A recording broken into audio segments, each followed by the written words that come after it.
like, because y'all gotta, if you listen to, see, a lot of people just listen to Kanye. You're not listening to understand. You're listening to like, he do like, spit bars. He does say a lot of stuff. Hold on, let me finish my thought. But people are not listening. What he was basically trying to say was, when he was like, I am God, basically he was trying to say that since God is a part of me, then I am, God. That's what he was trying to say. So since God, if God is supposed to be a part of me, then I am God. So I was like, all right, that's what he was trying to say. That's all. Kanye is not saying I'm literally I'm more supreme, superior than you. I am Are we going God to over negate you. that Kanye doesn't have a God complex? Huh? Are we going to negate that Kanye doesn't have a God complex? I have a God complex. That man definitely has a God complex. I have a God complex. Anybody with an ego, anybody with an ego has a God complex. Anybody. If you feel highly of yourself in any type of form, I'm trying to figure out, do I have an ego? Yeah, we all got egos. You just got to know how to service your ego. Huh? I wouldn't go as far as to have a God complex.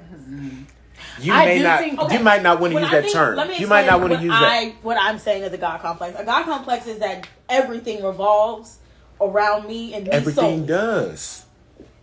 Hey, don't let me get into this. Hey, don't let me get into this because I can really. Like Kanye feels like everything.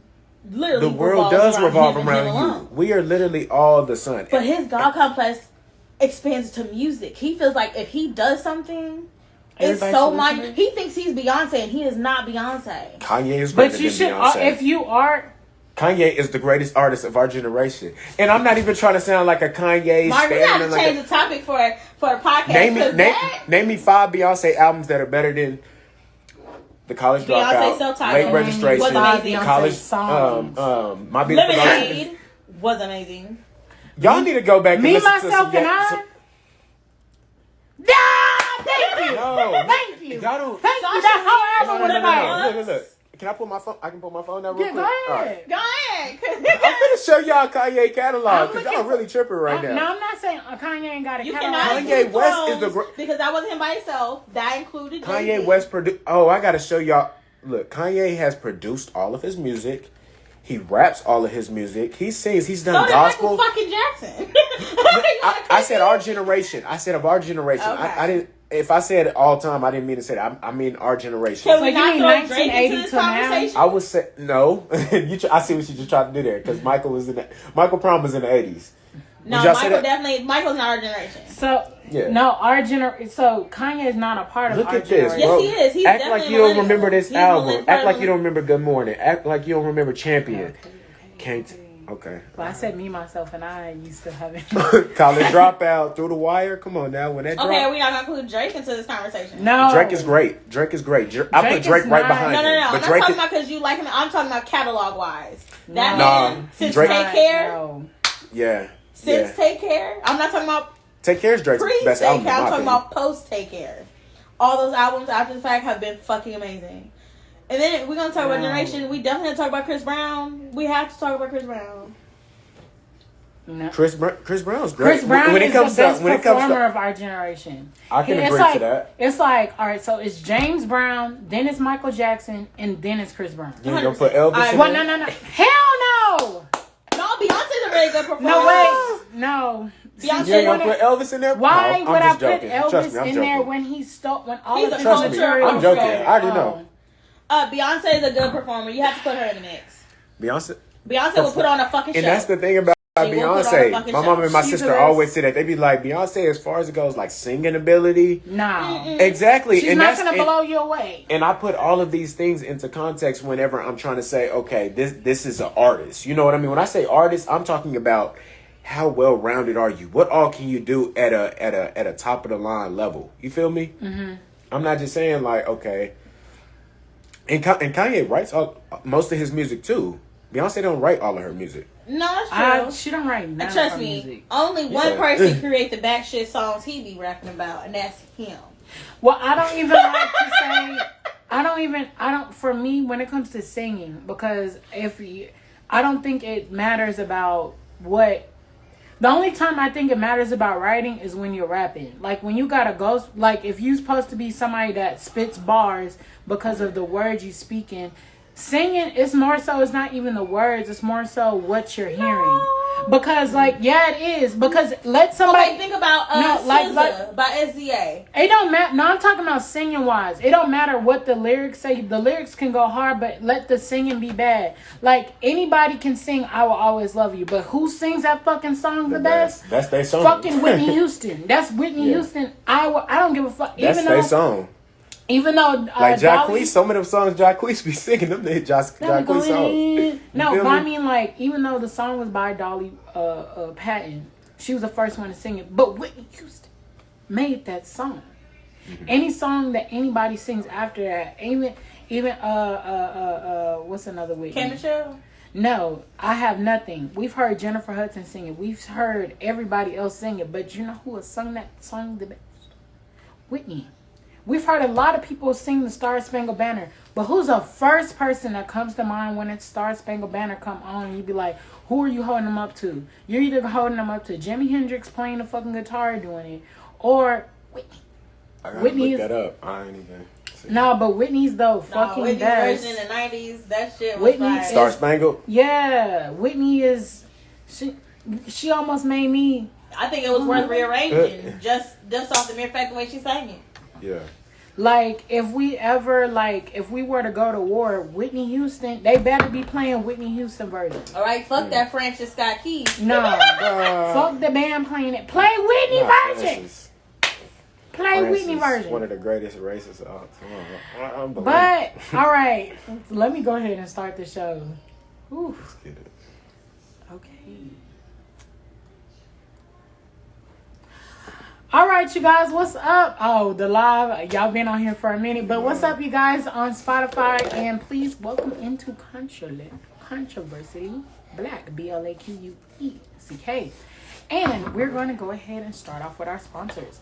Our sponsor today is Embrace Pangea. Embrace Pangea sells different things from feminine wash, oral care, hair care, health care, all different types of things of that sort.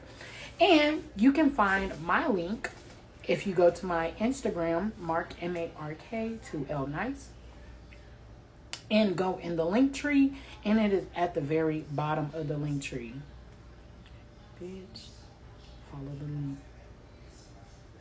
Okay, and my Instagram, Facebook, and Snapchat are all there, and then it's at the very bottom. Boom. Let's see what they got on the website, y'all. They got different things from feminine wash, oral care, yoni care, Rona kit. They got a Rona kit, so if you're trying to boost your immune system and different things like that, detox, they have a detox system. So if you're trying to lose your little weight, that's what this thing is here. It helps with your it helps with the lining of your digestive tract. So if you're not going number 2, they can help you with different things on here. If you want to get your little spirituality on, and if you want to put some stuff in your bath, they got herbs and all those different things, all on Embrace Pangea. Next, our next sponsor is Walk by Faith Candles. Walk by Faith Candles is a soy-based wood wick, hand poured, amen, candle. And they have different fragrances. Hey, they even put your little business logos on there. They do it all over there at Walk, WALK, by Faith, not by sight. Amen. At walkbyfaithcandles.com. You can find her on Instagram and the Facebooks. So we're going to go ahead and get started with our news report.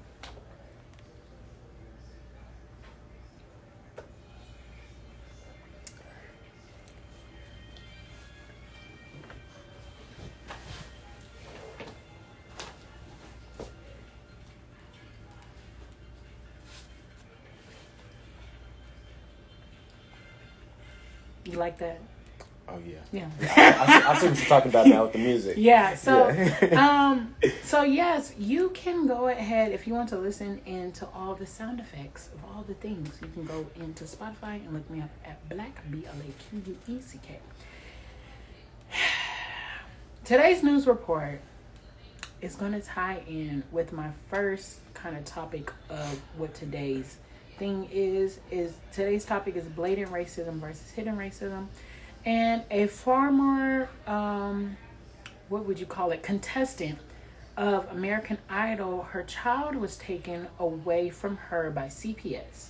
So that was a news report. So digging a little bit deeper into it. So her first child was, she had breastfed him, and I think she is living a holistic lifestyle. And her first child was breastfeeding, but then whenever she was trying to feed her child, he wasn't taking to the real food. So she took the child to the hospital. I guess they said that they tried to give him a B12 shot, and that allegedly they didn't want to give the child the B12 shot, but then she said that they never came to them and asked them that.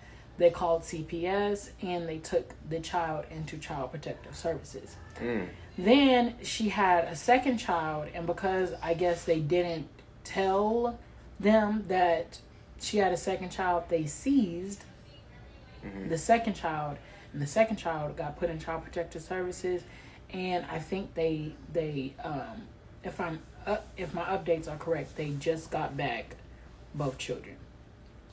How did they get back both children? I think that they don't have permanent. I think they're able to see both children, but they're not like they don't able have to them take back custody. Yeah. Full custody. So I think they're in court right now because of that. But that moves me into the topic. Well, what from you? Do you have any knowledge of this type of stuff going on, or social work and like as far as like child protective services and all of that? I actually don't, but I know a couple people who work in it, and they told me that it's very, very that they're very tight in terms of like making sure that people are taking care of their kids and stuff like that. You know what I mean? And they're not very lenient. Like if they see anything that could possibly jeopardize the safety of that child in any form or fashion, they're going to take that kid up and not negotiate with you. They're quick to do it, but that's all I really know too much about with it. But well, Mark has some prior knowledge. Lace me up. So basically, I remember there was this family that was on the Ellen show, and she had basically, they said that she adopted her sister's kids because they were in Child Protective Services. They were in Alabama. And Ellen gave them a brand new car, and I think she gave them money on a down payment of a house, if I'm not mistaken. And that was the surface. So I said, Usually when you hear the first thing that comes to mind when you hear about people's kids getting taken, oh, the parents must be fuck niggas. That's automatically the first. That was my prejudgment to the situation. That especially if it's somebody black. Yeah, I'm like, oh shit. What was they? Some crackheads or something? Yeah. The last story that you just told me, I'm assuming those were black people. They were black. Oh, yeah. Okay. So that's they definitely wasn't lenient then. They definitely was quick to take up the kids. So I'm going to tie both of those situations in. So there was there was a lady on YouTube. She wound up finding the real parents and interviewing them, and they told the whole story. So like I always say, there's three sides to a story. There's your side, their side, and the truth is somewhere in the middle.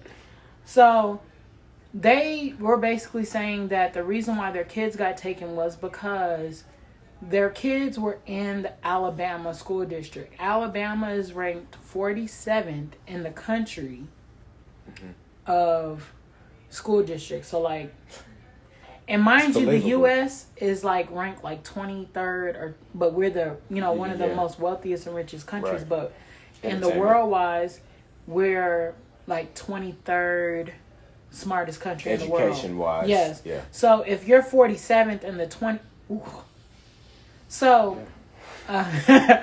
It's not too many geniuses being produced out of there. So the lady, they're a black family. They were both work. I think they both own a cleaning business, and they decided to put their kids in a homeschooling program. So somehow, I really think it was the auntie that called CPS, but that's beyond me. Somehow, whenever they sent them a letter that they were taking their kids out of the school district, that CPS was called because they weren't attending school. But they had already did the legal formalities to take them out of the school. CPS was called, and because the lady, so I guess CPS came to the door.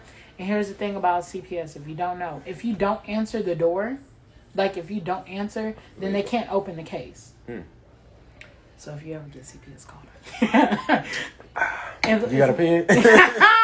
So as long as you don't open the door, they cannot open the case. As soon as you open the door and you talk to them, the case is open. Yeah. So the lady... But do they have to, like, announce themselves, hey, this is CPS or anything, or are they just not No, they casual? have to, yeah. Oh. They have to be like, this is CPS, and then we've come to do a wellness check or whatever. So why people be opening the door? If they know they, like... Same thing. The reason, like, you don't have to open the door for the police unless they have a warrant, but you do because you don't want them to kick your door down. But same shit. I get it. So the lady, to get in the story, the lady was talking to the CPS lady, and then she didn't allow her to come in because the CPS lady, well, can I come in and check? She was like, no. Because, like, my kids are good. Like, the fuck? Yeah. So then the CPS lady, the CPS lady is supposed to close the case because she couldn't physically check on the kids, but since she was Misty May, and she called the sheriff department. Calls the sheriff department, they go in, they take the kids. Craziness. No So the sheriff, they just they arrived go in and they get the sheriff, and she said the same day. And now she was like, what the fuck? So now she they have the kids in Child Protective Services. She goes to a courtroom, and she goes to a court the same day because she's trying to get her kids back. And she's in a courtroom, and then they put her in this room, and then they tell her that she needs to go see a psychiatric person to make sure that she's sane. And she's like, what the hell? She was like, whatever. And I'm sorry to cut you off, but what was the original purpose of them? Because they weren't going to school. Okay, yeah, that's right. Okay. They weren't going to school. So they weren't, so she sees a psychiatric person, and I'm gonna break down to the money part because this is why it's fucked up. So then they go to the psychiatric, and then so she goes to the psychiatric ward, and then the psych dude was like, oh, you're fine. Like, I don't even know why they sent you here. So then, come to find out, the judge overrules that and told the psychiatric dude, no, make her clinically insane. So then the psych dude was like, no, I'm not doing that. So he was like, if you don't do it, somebody's going to do it. So she wind up overhearing that conversation that the judge was doing that. So then he finally finds someone to write off that they weren't capable to be parents. So then I guess the way that the aunt got, and mind you, the aunt and the sister had not even been in contact with each other. They not even cool. So then the aunt got the kids, and now the kids are with the aunt. And then they did the whole Ellen show, and that came apart. And now these people are fighting to get their kids back because here's the thing. This is why I said this is the new slavery. So the people that take in the kids get paid. In order to overrule the judgment, that judge is the same dude that is part of he's also a part of the thing that the people that you have to go to overrule his judgment. He's a part of that too. Right. So there's no checks and balances there. Yeah. So when they went to the court to overrule his judgment, they see he did this nigga again. Right. So they're like, wait, what? The game is me. Right. So he's a part of the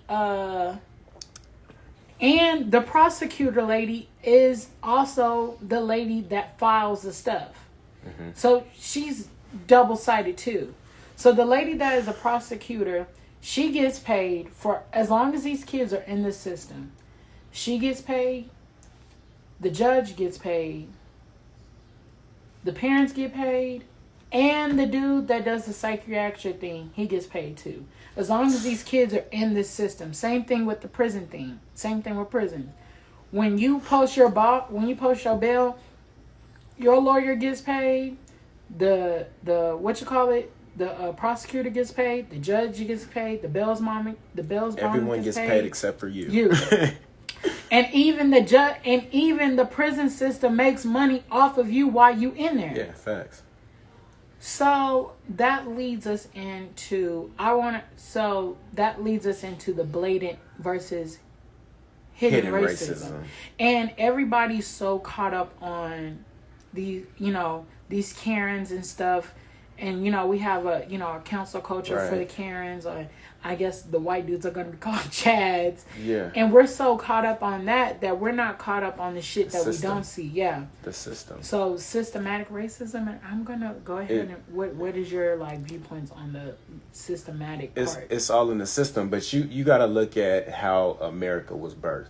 America was birthed into building slaves and keeping people marginalized in the system. And in order to sustain that foundation that the country was built on, you have to maintain it. And with maintaining it, you can't just completely, although there's not physical labor anymore, although there's not just imposed violence on black people like it was at one point, although it's still going on today, but there has to still be some type of system set up to keep us at the bottom of the totem pole in the country we live in. Although the way us African Americans, the way we view racism, we view it okay, it's just an America type thing, but it's really not. It's really it's a global type of thing, because this is going on in various countries all around the world, wherever there are black people. Just like in South Africa, they're experiencing a lot of racism. Jamaica right now is experiencing a lot of racism with the Chinese right now. Chinese are starting to infiltrate the hell out of Jamaica. They're taking over. Even in the UK, there's a lot of racism going on there.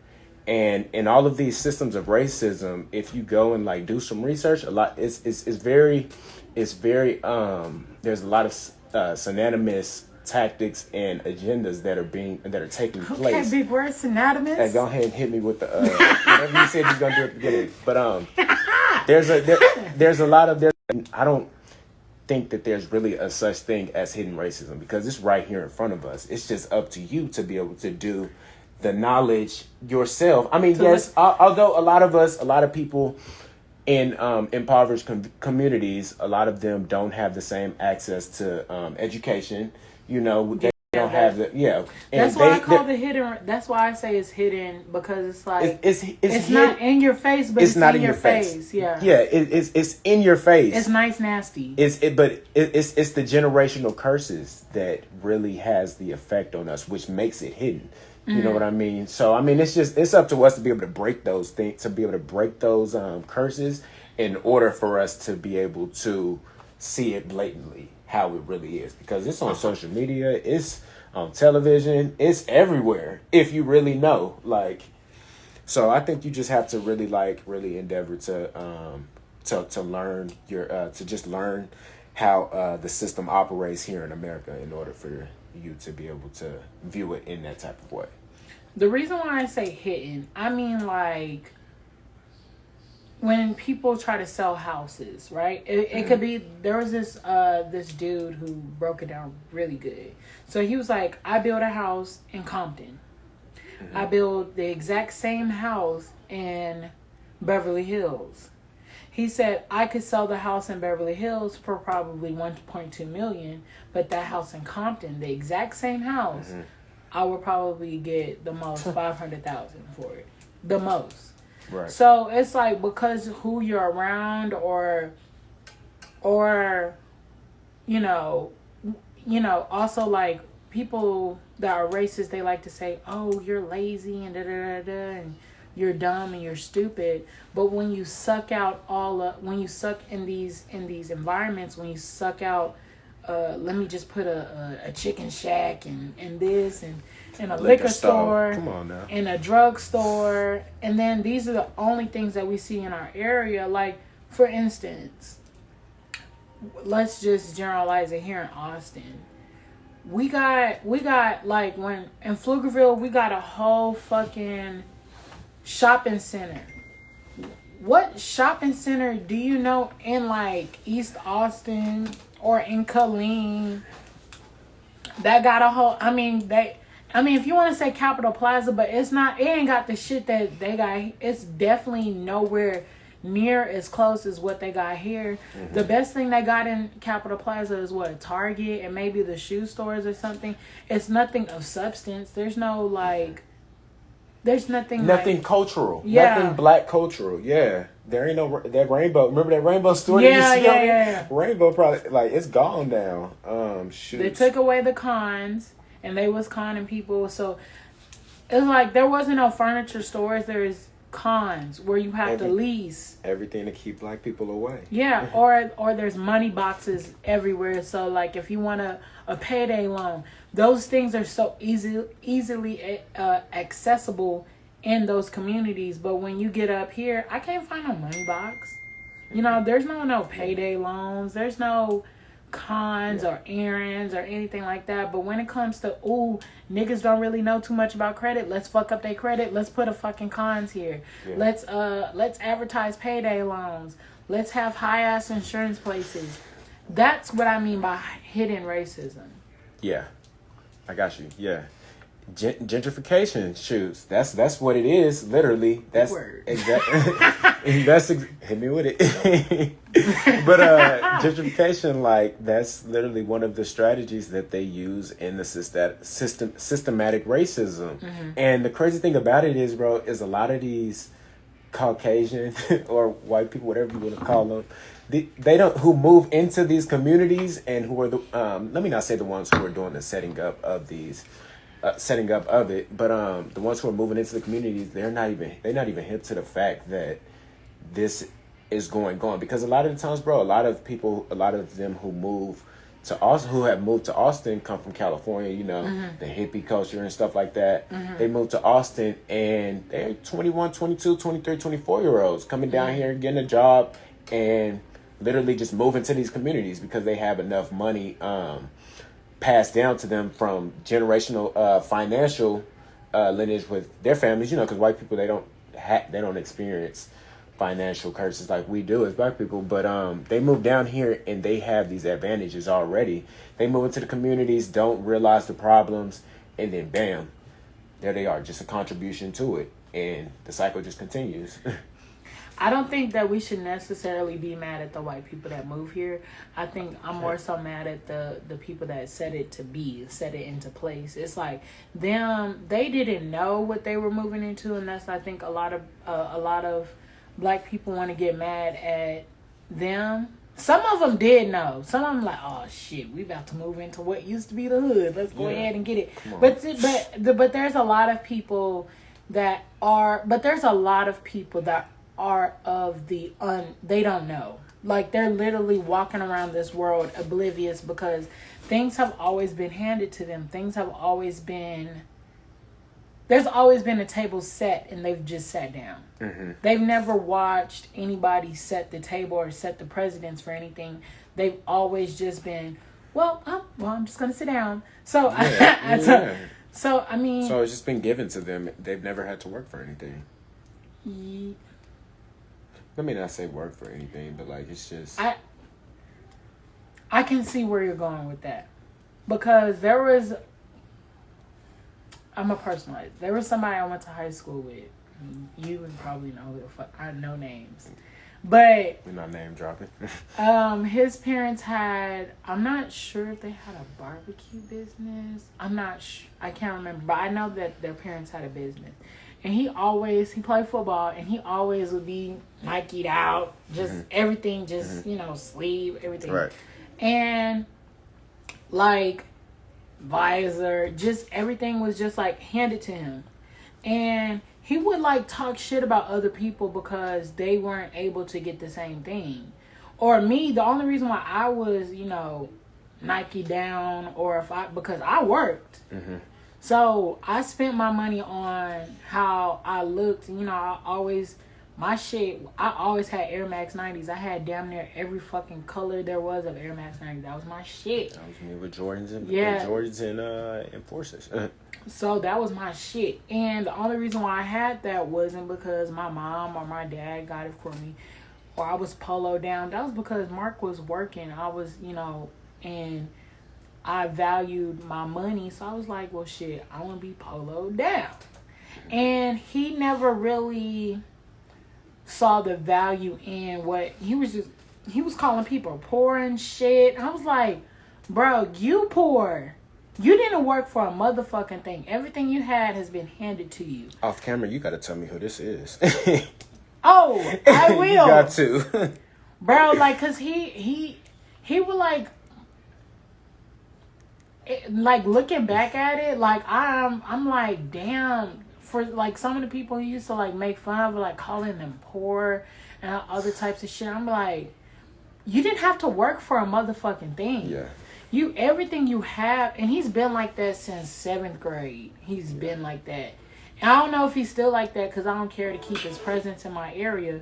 But everything you've had has been handed to you. Black people, I feel like we've had to work for everything. And the thing that when shit has been handed to them, they think they're above other black people. Hey, plantation syndrome. That's what it is. I'm a house nigga syndrome. That's what it is. Not knowing, bitch, it's a you hierarchy still a slave. system inside of our own race. Literally, like that's why they say when black people get a little bit of money, they forget about the rest of the community. They don't give back, and if they do make any type of contributions, it's very small. They start up a basketball league. They start up a flag football league. They don't build an institution. They don't build no hospital. They don't build no schools. Nothing like that. They literally just they're also still in a post traumatic slave complex way of thinking as well, though. You know what I mean? So just because you get money doesn't mean that your lifestyle is going to completely change. You're still thinking on a similar frequency as you was before you even had the money. Now the money honestly makes you it can turn you, it can make you more evil than, not evil, but it can bring you more lower than you were before you even had it. There was a statistic that so they did it by race, but when black people win the lottery, they usually run through their money within 5 years. 5 years between 20 to 400 million is 5 years. And the reason why I say this is people don't change the mindset of where they're at. They still got if I got it, I might as well spend it. Instead of investing, or instead of like, me and my friend were talking about this the other day, that, why were kids, when we were talking about Austin schools, why were kids that are in Lake Travis or that were in, or even this racism at LBJ, how there's a whole the LASA and it's program. the same school, but the LASA has way more shit. It got way more of this, and you suck the opportunity. And then the LASA kids can go through the LBJ, but LBJ can't go through the LASA stuff. And my thing is, this is like these people the black people who are attending these schools. I understand a lot of them aren't really hip to this, and they're just not educated to the fact of this. Like, they're just like, oh, I just want my kids to go to LBJ. It's LBJ. Because everybody in Austin, if you go to LBJ, you like, I went to LBJ. Yeah. You feel me? So we not looking at it like that. But my thing is it's like, why are we not like petitioning against this? Why are we not trying to refute this in some type of way? It's been going on for 10 years. Yeah, like what's the deal? And even like the people like the people who are on staff, who are traditional black people who have been on staff at LBJ, it's like, why aren't you trying to do something against this? Like, it just don't make no sense to me. That is a segregated school. Yeah. And they may allow 1 or 2 blacks up in there. 1 or 2, just to say that they have the demographic of, oh yes, we have a wide range of demographics here. I know that word, that demographic word. We have a 2%. Why is it 2% black people in the damn LAWSA program, but 98% in the goddamn shit at downstairs? And you got 1% Mexicans, but you got 100% downstairs. Yeah. And then these kids are not even allowed to go into that school. Like, you can get in trouble for going in there. So I'm going to ask you this. Let's say that we were... I'm sure you probably have to take some type of test to get accepted into that program. You know what I mean? But let's say our kids did take that test. What do you think the outcome of that would be? Well, the testing environment is already set up against black people. So, one, I feel a lot of black people, we don't like to read. I am somebody that I've just learned now to become a valiant reader, because before I couldn't read good. I was very not good at reading. But you know what? That's not even to my fault. Because at one point in time, it was against the law for me to read. I could die if I could read. So I was already all the way down to a genealogical level. I was already set back. I like that. Okay, Mark. I was big word. I was already set back because all that pain and trauma goes all the way down to your DNA. So if you ever wake up and be mad for no reason, have you ever just woke up and been mad? What? That's just your ancestral, just like, they mad, bro. Like, they just woke up. Or you ever been in a place and you just like, you feel uncomfortable, or you just like, what is this feeling? It's all the way down into your genes. It's actually called epigenetics. That's what it's actually called. Yeah. And that's just like your thought patterns, the way you think, the way you feel. It all got to do with like your ancestors, like 2-3 generations. You might not know, but they're still living through you. The way they felt is still in your DNA. The way you go about and live your life is all an after effect of them and what they had to endure during their toughest times. And in their toughest times now, whenever you face certain situations that have adversity or anything like that, you deal with those problems the same way they did. Same way. So like when we encounter the police, we're like, and it's crazy, no matter where you're at, we're all teaching the same shit. Yeah. No matter where you at, we all doing the same thing. It's yes sir, no sir. Yes ma'am, no ma'am. You do your best to be not combative, so you can make it home. We're so focused on making it home, while everybody else can be, fuck you, man. Hey guy, I'm not showing my license. You're pulling me over for no reason. Why would I show you my life? Yeah. Yeah. We wouldn't dare to think about. And then when I see black people, I'm like, no, get black. Hey, I know you remember that Dave Chappelle. Dave Chappelle on one of his stand-ups, he was telling that story about it was the guy he was smoking weed with. Yeah, the white boy, and he was in the passenger seat, and the way the white boy just handled the situation was just careless, bro. He wasn't worried about anything. Like, just watch this, Dave. I got this. And Dave Chappelle was scared out of his ass. And it's like, man, it's just because we already know.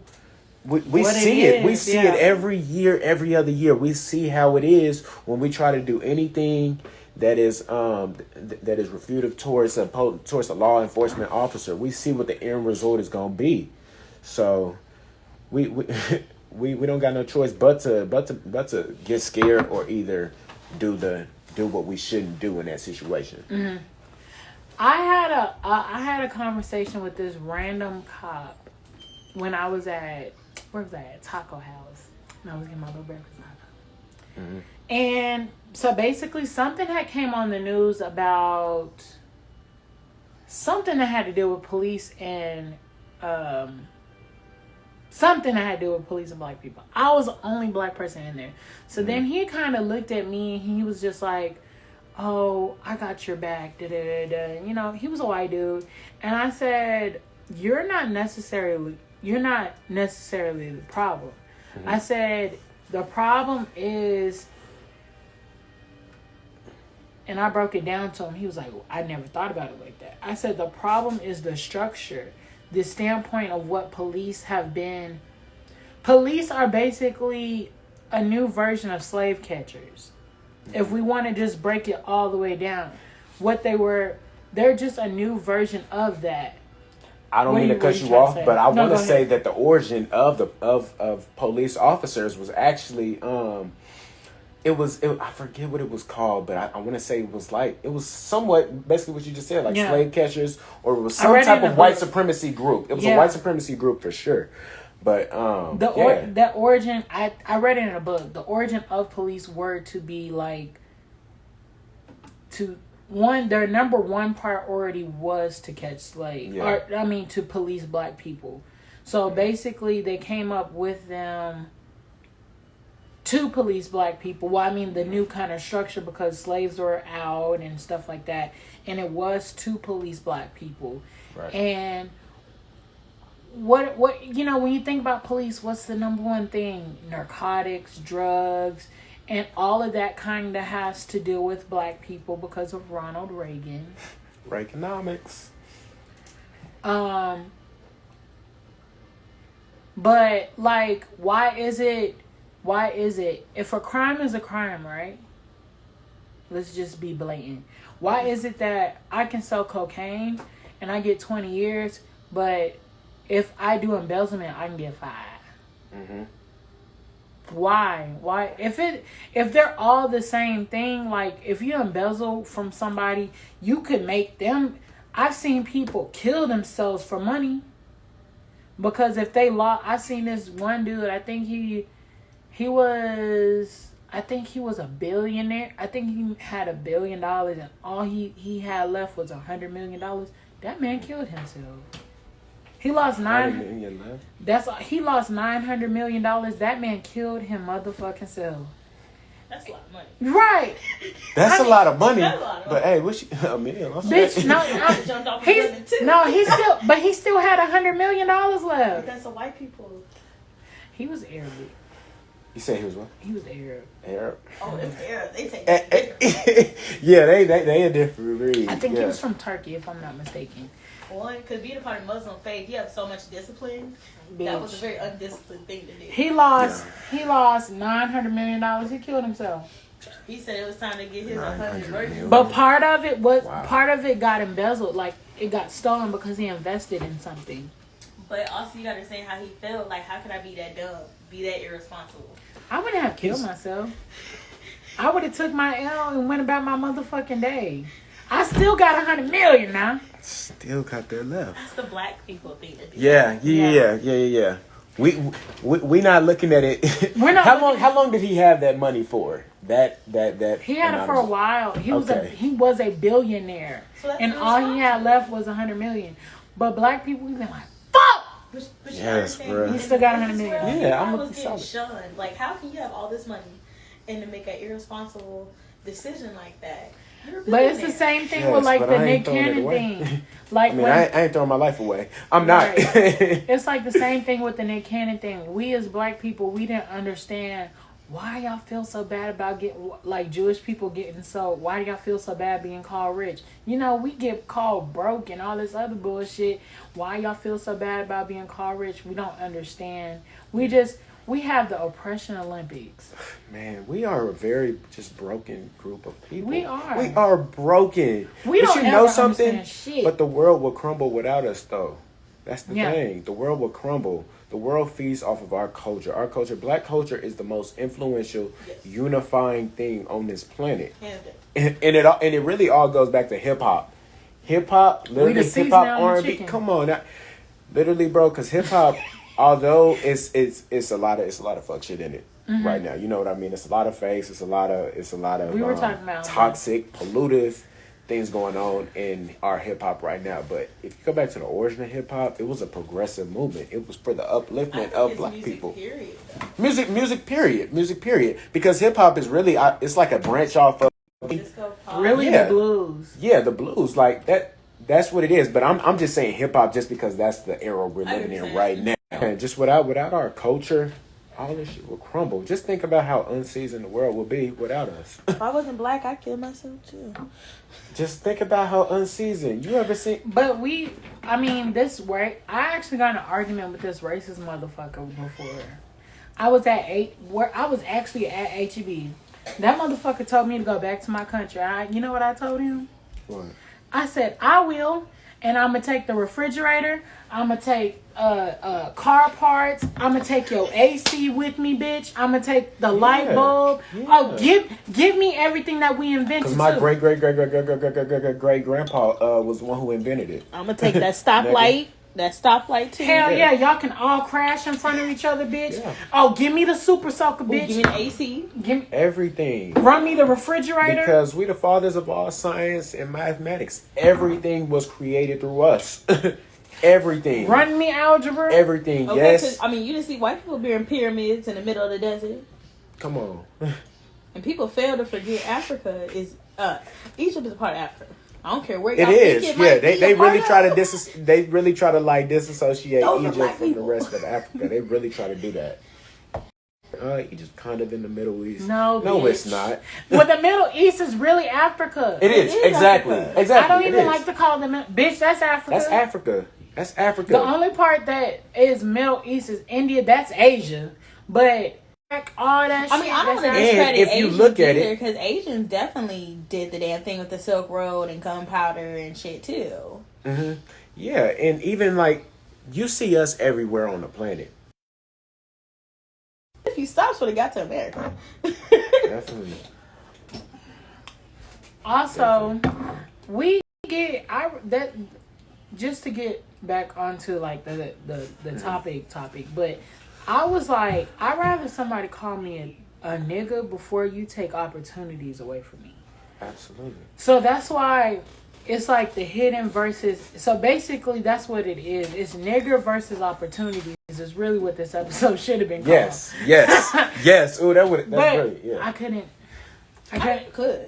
I mean, I could. Cause the show is called Controversy. Yeah. But it's called nigger versus opportunities is really what that hidden racism is yeah.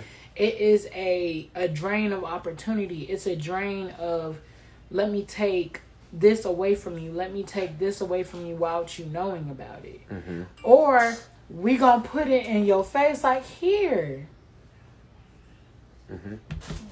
Mm-hmm. It's like that? I see that. Yep. Like making Juneteenth a national holiday. Scraps. That hip hop day. Scraps. I need it.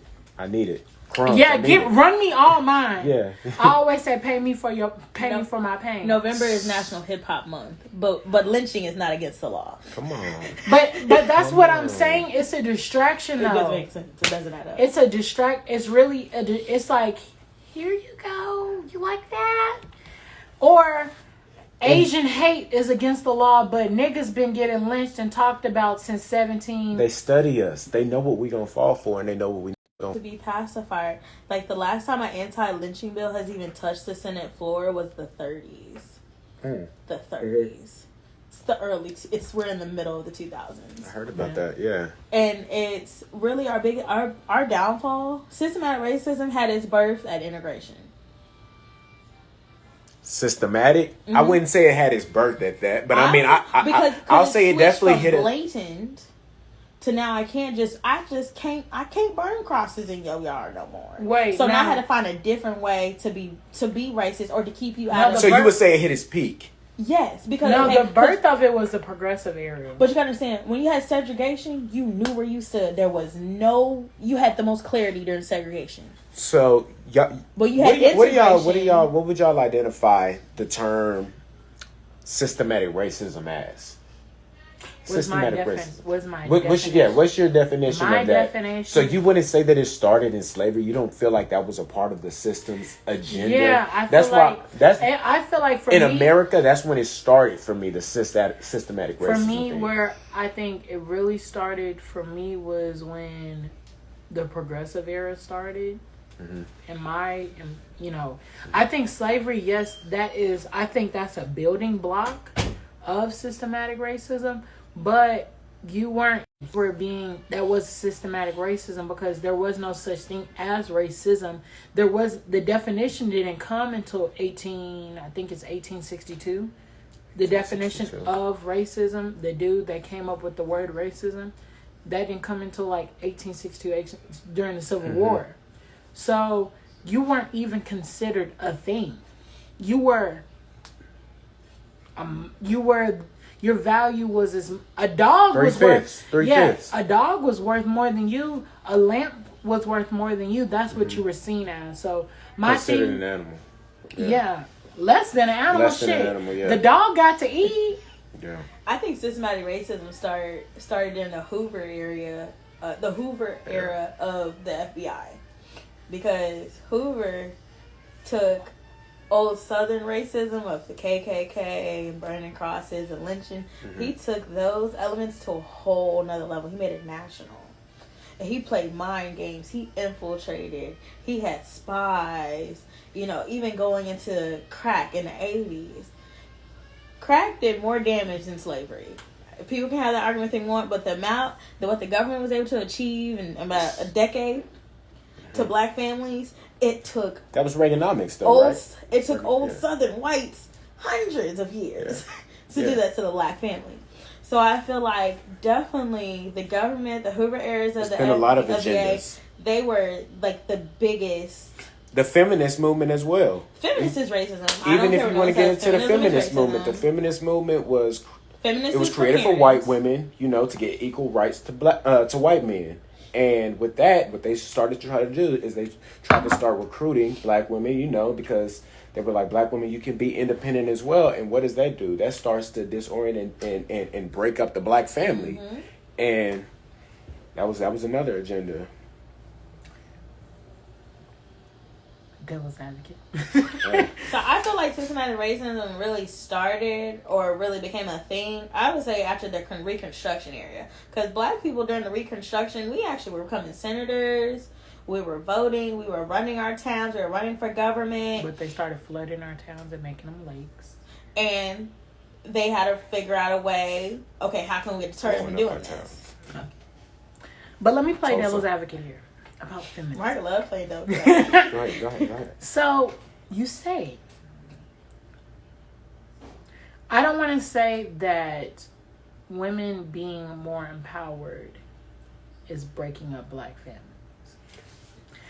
Maybe I didn't elaborate enough. Okay, but as a woman though, black women. I'm playing devil's advocate. You were a black woman. You were considered black before you were even a woman. We weren't perceived. Black women weren't perceived the same as just white. But you are black before you're a woman. You're black before you're anything. You're black before you're black. So you trying to join this movement of women's rights and all of this, it's not going to work out well for you, because at the end of the day, you black. But my thing is the reason why I don't see a problem. Issues. I have black issues, and it's distracting you from. How can I talk about me being a woman and have issues if me as a black person I still have issues? And what has more issues, being black? No, 100%. Being a black woman is the worst issue than anything. True, but that's because the combination you're at the bottom. Like being a black man is a little bit worse. No. No. I feel, no. Hell no. Black women endure the. Black women are at the bottom totem pole of the black community. Black men. Somebody said this on Twitter. Black men are the white people of the black community, and we are. Yeah. I'll agree to that.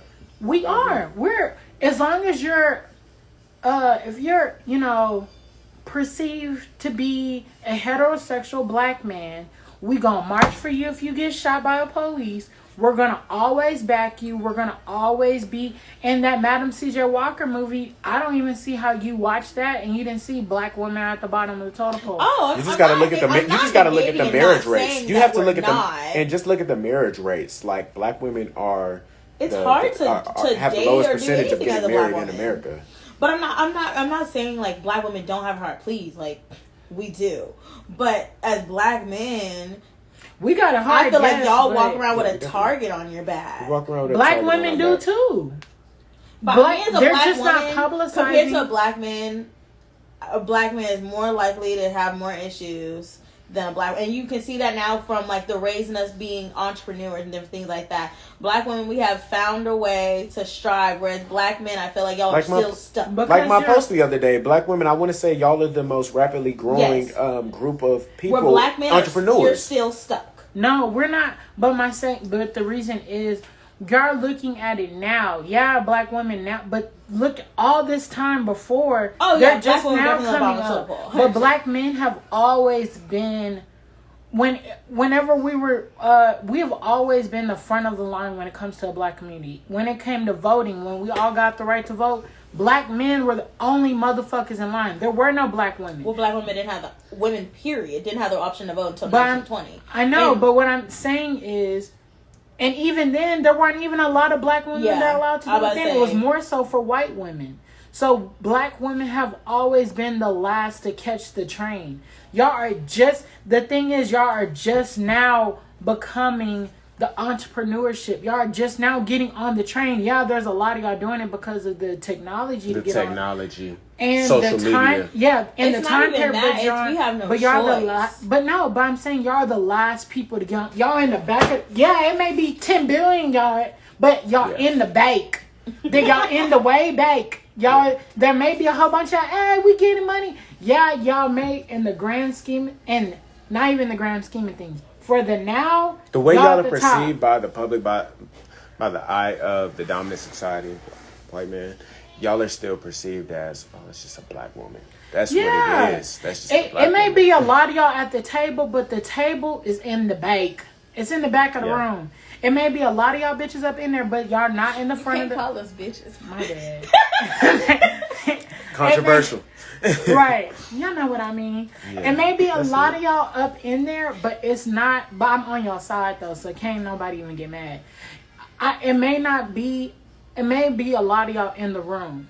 It may be a lot of y'all, yeah, bitch, I'm an entrepreneur. There may be a lot of y'all striving, but y'all are just now striving. Y'all been in America for 500 years and you're just now getting your opportunity. Getting opportunity. And you're just now getting your slice of cake. That's not right. Exactly, because, and let me say this. It's natural for us to be in the back.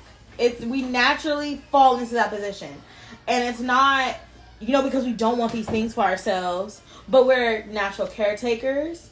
We naturally want to push y'all and make sure y'all want to be. Now, but these are things that are always swept under the table. We're talking about things that are on top of the table, things that are actually glamorized. The black athlete and the black rapper are the most viewed, are the most glamorized thing in entertainment in the United States. Exactly. The way white people look at LeBron James or look at Kanye West, it's like that's the black man. That's the way the black man's supposed to look. Mm-hmm. And why do you think it's so many young black males who are striving to be that? We're striving to be that. But when you look at a black woman, the highest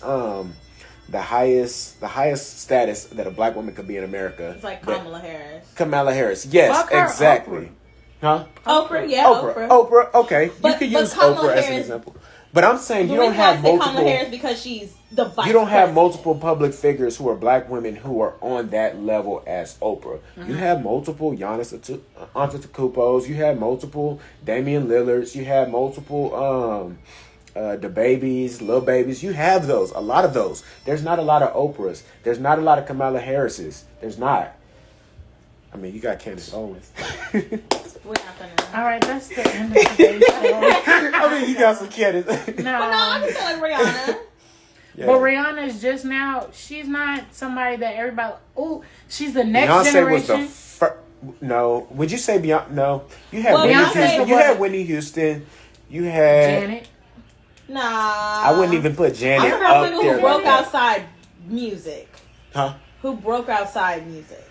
Oh. Like when you look at Kamala Harris, she's done multiple faceted things. When you look at Oprah, she's done multiple faceted things. I add Rihanna because now she has broke outside the music career. Those are people, yes, they have fame and stardom. You can maybe add Beyonce because now Ivy Park is taking off. Because we all remember House of Darion, the one that wearing them jeans. What is that? I'm just fine.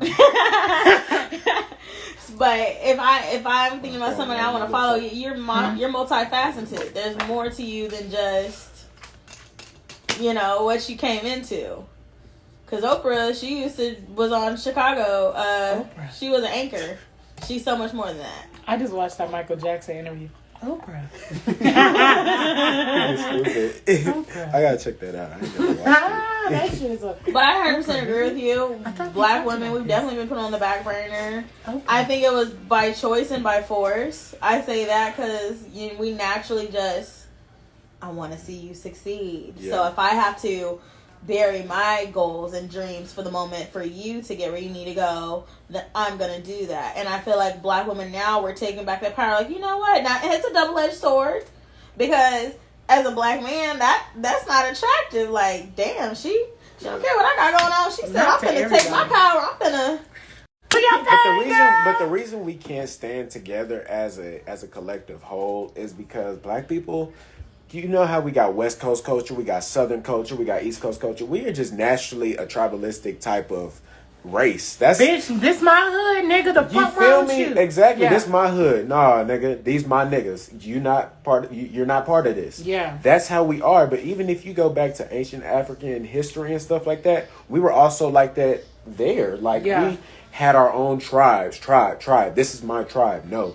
Their cultural we're the only culture that really reps their city. Like we like, bitch, I'm from New Orleans, ho. No, I'm from Atlanta, nigga. No, Yeah. I'm from B-More. You know, I'm from Brooklyn. I'm from Brooklyn. Boogie You heard? down Bronx, You heard? nigga. The fuck wrong with you? Like we from I'm from Cali. I'm from Dallas, nigga.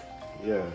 You know, we're the only like, I don't never see any other race be like, Cause that shit don't matter. I'm from It's Detroit. culturistic people. That's it. Like that's all it comes down to. Like like especially with like when you look at like Egypt, like when a lot of people talk about ancient African history and stuff like that, they be like everything was in Egypt. You know, we think of Egypt, they built the pyramids, but no, there was a lot of stuff going on in Southern Africa. There was a lot of stuff going on in West Africa, in all different parts. It's just we only, and it's up to us to be able to expand our research and see who we truly are. And then once we can really do that, find out all. My thing is this is the best racist joke I ever heard. Always. This is why I started reading books. Because it's fucking racist joke. He said the best way to hide information from a black person is put it in a book. Put it in the book. I said, you know what, motherfucker, I'm gonna read every book, bitch. Put it in a book. But my thing is this with black people, like the reason like when niggas be like, I don't wanna read, when they have a video documentary, I'll watch it. No. Do you not know your black ass could get killed if you read a book? Killed. At one point, yep. Killed. Lynched. Dragged by a horse. Set on motherfucking fire, bitch. Whips. Hot house. Hot house. Underground. Yeah. They didn't just come up with that shit in fucking the Django. That shit was real. It's just not something that it's not cool to us. It's not cool to our culture. It's not cool. Read a book, square ass nigga. Like, do you not? Oh, look at this nigga over here. He reading this shit. He a nerd. What's up? Do you, playing devil's advocate, do you think that there is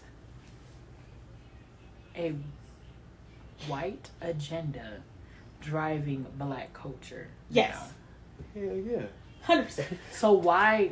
They always behind it, but at this point of where we are in modern day American culture, American That's existence, that hidden racism. We're exposing all the hiddens. We should, the ones who are educated, we need to be doing more educating. We need to be doing more stuff like this, more podcasts. It's like, if you know it, why not share the game? The game is for free. This should be for free. This is not something like that we should be holding back. We got to be sharing this information to the youth. Like, really got to be sharing this information to the youth. But it's up to us now. I don't blame I try my hardest not to blame white supremacy, white people on our current status right now. Although, yes, they're behind it. You feel me? They behind it. Come on now. But it's like, dog, we've been here for 500 years. We didn't have multiple scholars, multiple leaders, black activists who came into the public image, and look where we still at. Look what we still doing. It's like. Yes, I get the post-traumatic slavery syndrome thing. Like, yes, I get it. It's deeply instilled in us. But at some point, man, we gotta... Bitch, you an adult. How much is you gonna blame on them? Yeah, for real. Like, the fuck? Me personally, I don't think on that type of frequency anymore. I don't blame the white man or the dominant society, whatever you want to call it, for my hardships that I have to endure as a black man. I think you should. I think that yes, you should blame them for the obstacles that you have to overcome as a black man. Definitely. Yeah, I'm gonna blame you for that. But bitch, if I'm just sitting at home, not doing shit, I gotta do a Bible verse every podcast. I do me a Bible verse. I haven't visited the Bible, so I have to visit me the Bible today. Okay. The Bible says, Amen. Amen. If you come, I don't know where it says this in the book, but in the book of Mark, because my name is in there, it says, a man who does not work does not eat. Bars. Ooh, Bars. the Spirit of the Lord just shot up in my gut. Ooh. Bars. A man who does not work does not eat. He don't. Max. He will starve. Unless he got good dick and his fucking bonquisha. But no, that's real tea too. some of y'all That's another topic for another day. But another topic for another day.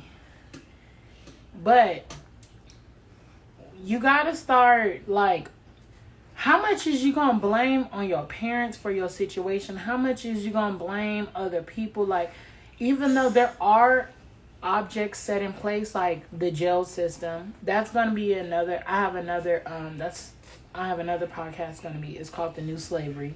I like that. If you need anybody. Right. I got you. How it's like set up for a cycle. How it's set up for, like, you can't go get a job here because you have a record.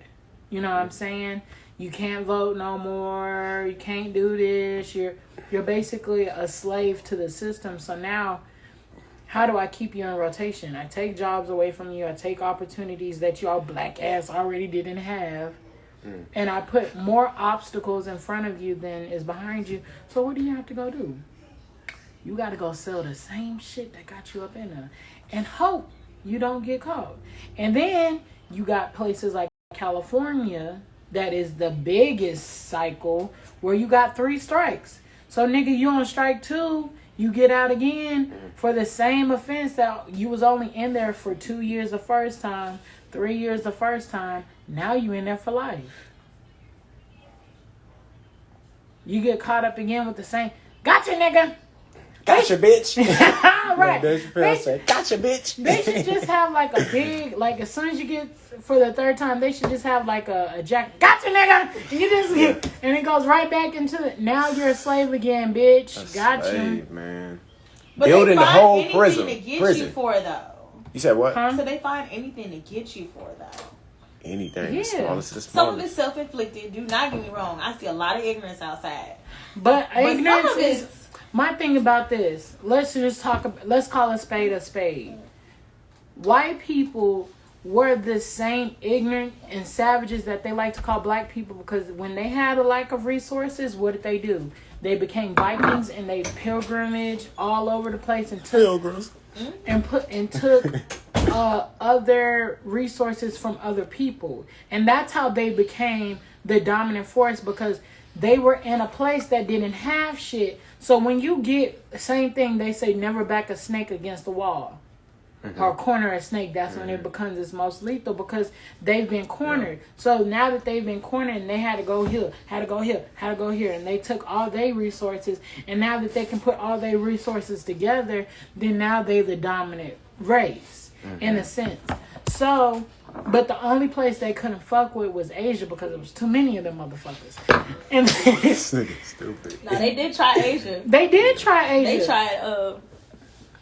They tried them all. They tried, but the thing was, Asia, the what you call it, all them damn dynasties, they already conquered they shit, and they said, bitch, Genghis Khan. yeah, we all won, nigga. You're not gonna come over here with your bullshit. And then Japan was too goddamn far, so they couldn't go over there. And then so it was. It's a thing of, let me take your resources, let me do this here, let me do this here. So now I have control over everything. So now you're going to be deemed as the less because I didn't took everything from you. I feel like Africans didn't listen because the sole purpose of the Great Wall of China was to keep whites out. So I feel like we didn't listen. We ain't think. We were too busy. I often think about that. I'm like, what were we like? But also, thinking during people that don't time understand. period? We weren't. And why was there not a great African rebellion against? Blacks don't see each other like that. I know that. I know. And that's the thing. When you go to Africa, you Sinhalese. Yeah, Nigerian. I'm gonna say something. Africans, they do not identify, especially when it comes to America. They do not like to identify themselves with African Americans at all. When they get here, they be like, I'm not African American. I am African. I am Nigerian. They say that. That's where we get it from. That's why if I'm from New York, from the Bronx, I don't fool with the Queen. But then again, it's like, can you blame them? Do you really want to associate yourself with somebody who sagged their pants off their ass? Somebody who got a bandana around their head, acting like they a gang member? But is it effective? Huh? But is the segregation effective? No.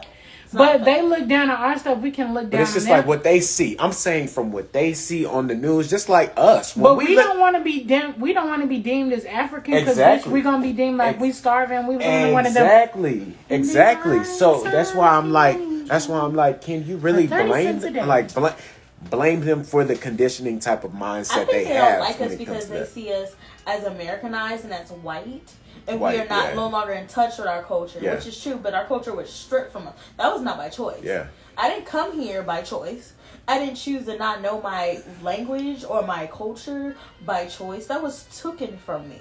So you're mad at me for not being in tune with something I never had the opportunity to. They don't think like that, though. They're not looking at it like that. They not. They just like seeing what they see. That is what it is. Mm-hmm. That's what it is. Like, just like us, when we look at them on, okay, let's say when you were 7 through 14 years old, during that age period, like when you were up late at night, when you see them starving Africans and you see them white people helping, you just like, dang, my people going through it over there. I wish they was over here with us. You feel me? That's how you. Oh, me? I can speak for myself. I was ruthless. I was like, you was hip to it. You knew that. I turned the TV. Oh, okay. When I was 7, when I would see that, I would turn it too because I don't want to see. I don't want to see his stomach out there. You feel me? I'm like, if y'all don't get that fly off that baby, no. Nah, for real. Flying off helicopters, bringing these baby sandwiches and stuff. I'm like, dang. And that right there makes you start to perceive the the white man as the savior. There we go, the black church. Right. Like y'all did a couple weeks ago. The black church. All right, Jesus. That's how you look at him. Well, I don't want to play devil's advocate and talk about that. All right. I had to. Josh, what is your whole... I guess... I don't got no problems against it. Because... I'm a church going... I love the Lord. I already know. But that don't mean you don't not love the Lord. You don't like going to church. But I mean, what is your objective against? Nothing. I don't really have one. Now, I just Church of God in Christ. I can understand. I just know the downfall it's had on our community. The downfall, the continuation of receiving money from our people, knowing they dead ass broke. And you using it just to go pimp out your ride. Building funds for 20 years. Ain't built a building. Yeah, the same church. It's like, what you doing with my money, Pastor? You know what I mean? But nobody's gonna ask that. I mean, I respect the hustle. It's things like that. It's like, why don't you have Why don't you have an agenda to do something to better the to fight against the system in our city? Like, you know what I mean? Like the policies that are being passed and stuff like that, the laws in our city. My thing is this about church. For anything, there's going to be good and bad. You know what I'm saying? We get so caught up. And I think the problem with us is we get so caught up on the bad. There has to be a good and bad for in order there to be a balance. So the same thing with black people. Like, we feel as if whenever we see black people, or like, for instance, I don't know if you've heard about the dude, I think his name is Brother Polite or something. Mm-hmm. If you've heard about what's going on with him. I've been studying Polite for the past couple of years. He's one of the few, like, he was one of the first conscious community individuals who I had started studying, like, in, you know. I don't know. I know somewhat of I know what the basis of. Mm-hmm. So what is your take on his current scandal or his situation? Mm-hmm. I'm not gonna state an opinion because I don't know what happened behind closed doors, and I don't have enough information behind it. However, I mean, if mm-hmm. the allegations are true, then I mean, I think you should. It's multiple. Okay, well, I mean, if it's true, then hey, you get dealt with. You know, you deal with that. You deal with what you reap what you sow. Where there's smoke, there's fire. Yeah, exactly. You reap what you sow. My thing is. I have a problem with black people as soon as something, like same thing with R. Kelly. Oh, y'all always trying to get a black man down, or y'all can't. Y'all can't do that. Y'all can't do that. Y'all look at y'all. Same thing with when his shit came out. Oh, y'all always trying to get on a black man. Y'all can't never let black people thrive. Y'all. Which is a good mindset to have. It's not a bad mindset to think like that. Because that means you're not letting them off the hook. But you never, my thing is you never see, you always think there's some hidden agenda behind. I'm not saying that there isn't. I know, yeah. And I do think that there are certain black people that do get set up. For mm-hmm. Bill Cosby, for instance. Yeah. I'm not saying that he was totally 100% not guilty, but I'm saying a lot of them bitches, like, you knew what it was when you came into the room. Like, it wasn't, my thing is this, you can't go somewhere and expect to, like, for a lot of these people, you can't go somewhere and try to fuck them for their money and then want to play victim. Mm-hmm. Them is the people I have a problem with. But, like, when you go somewhere unknowing of what was about to go down, and then it goes down, then I'm like, all right, cool. Like, mm-hmm. you know, you didn't expect that to happen. I don't like how when his shit came on, and it's these young ass girls, or everybody was on the R. Kelly innocent until they found out he was fucking little boys. Then all of a sudden it was. What the fuck did I watch into? I'm sorry, I'm being very vulgar. I'm being very vulgar. But as soon as they found out that, oh, it was some little boys, oh, R. Kelly guilty. The same people that I was like, he innocent, when it was a bunch of black girls, and then these are the same people that want to be like, y'all gotta protect black women. But then black R. Kelly was innocent. When it came to black women, he was innocent. But then as soon as it was some gay shit, disassociate. Mm-hmm. Oh, he's fucking me. Oh, I didn't hear about that. Well, R. Kelly? Yeah. Well, boys. I thought it was just little boys. I didn't know that. What? The homo. Why he was touching little boys? Well, yeah. R. Kelly? Oh, I didn't know that. It's 3 John. What do they call men? Is it? I know women are John Doe, but it's called a Jane Doe is a guy, as a girl. But I mean. John Doe. It's 3 John Does that came out and said that when they was 15 or 14, he met them at the McDonald's. Same story, that he met them at the McDonald's in Chicago, and I want. Who was the manager at this McDonald's? Brutilla. Hey, seems like you're ready. I don't put nothing past R. Kelly at this point. At this point, like, so whatever you tell me, I'm just like, it could very well be true. Killing me with this shit, man. I don't know if it's true or not, but like, I wasn't in the room. I wasn't in the room, but I'm just saying, like, at this point, I don't put it past. One person might be lying. 2 person might be lying. when you have fours in the 20 to 30 people, can't everybody A like hit dog will holler. No. A hit dog will holler. Everybody in the club not lying, dog. Everybody's not lying. that's like that T.I. shit. T.I. I don't know. I'm not with these people. I'm not behind closed doors with them. That's what I'm just like. And I also had that mindset like I'm not finna just cancel out this black man or this black woman. I'm not canceling finna his do music, that. I'm not finna accuse them of something I'm that I still don't. gonna listen So we to still gonna their step in music. the I'm still bump 12 play. I'm still gonna bump 12 He play. said I'm still gonna step in the name of love. Yeah. I'm quick to. I will separate the artist from what you call it.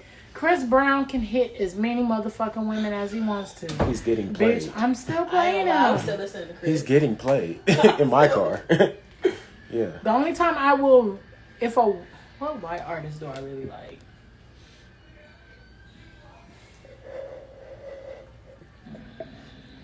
It ain't that hard, dog. You can think of somebody. I don't really listen to a lot of white people. I mean, it's hard. If Justin Timberlake called somebody a nigga, I still might spin a record. I'm not gonna lie, Mirrors is my shit. I would feel some Paul type of Wall. way. I'ma still bump Paul Wall. I'ma still bump Paul us. Wall can call me a nigga right now. I wouldn't care. But Paul Wall. No, said- I'm not giving any of them a pass. I'm sorry. I just Paul think- Wall can call. Paul No, Wall is no.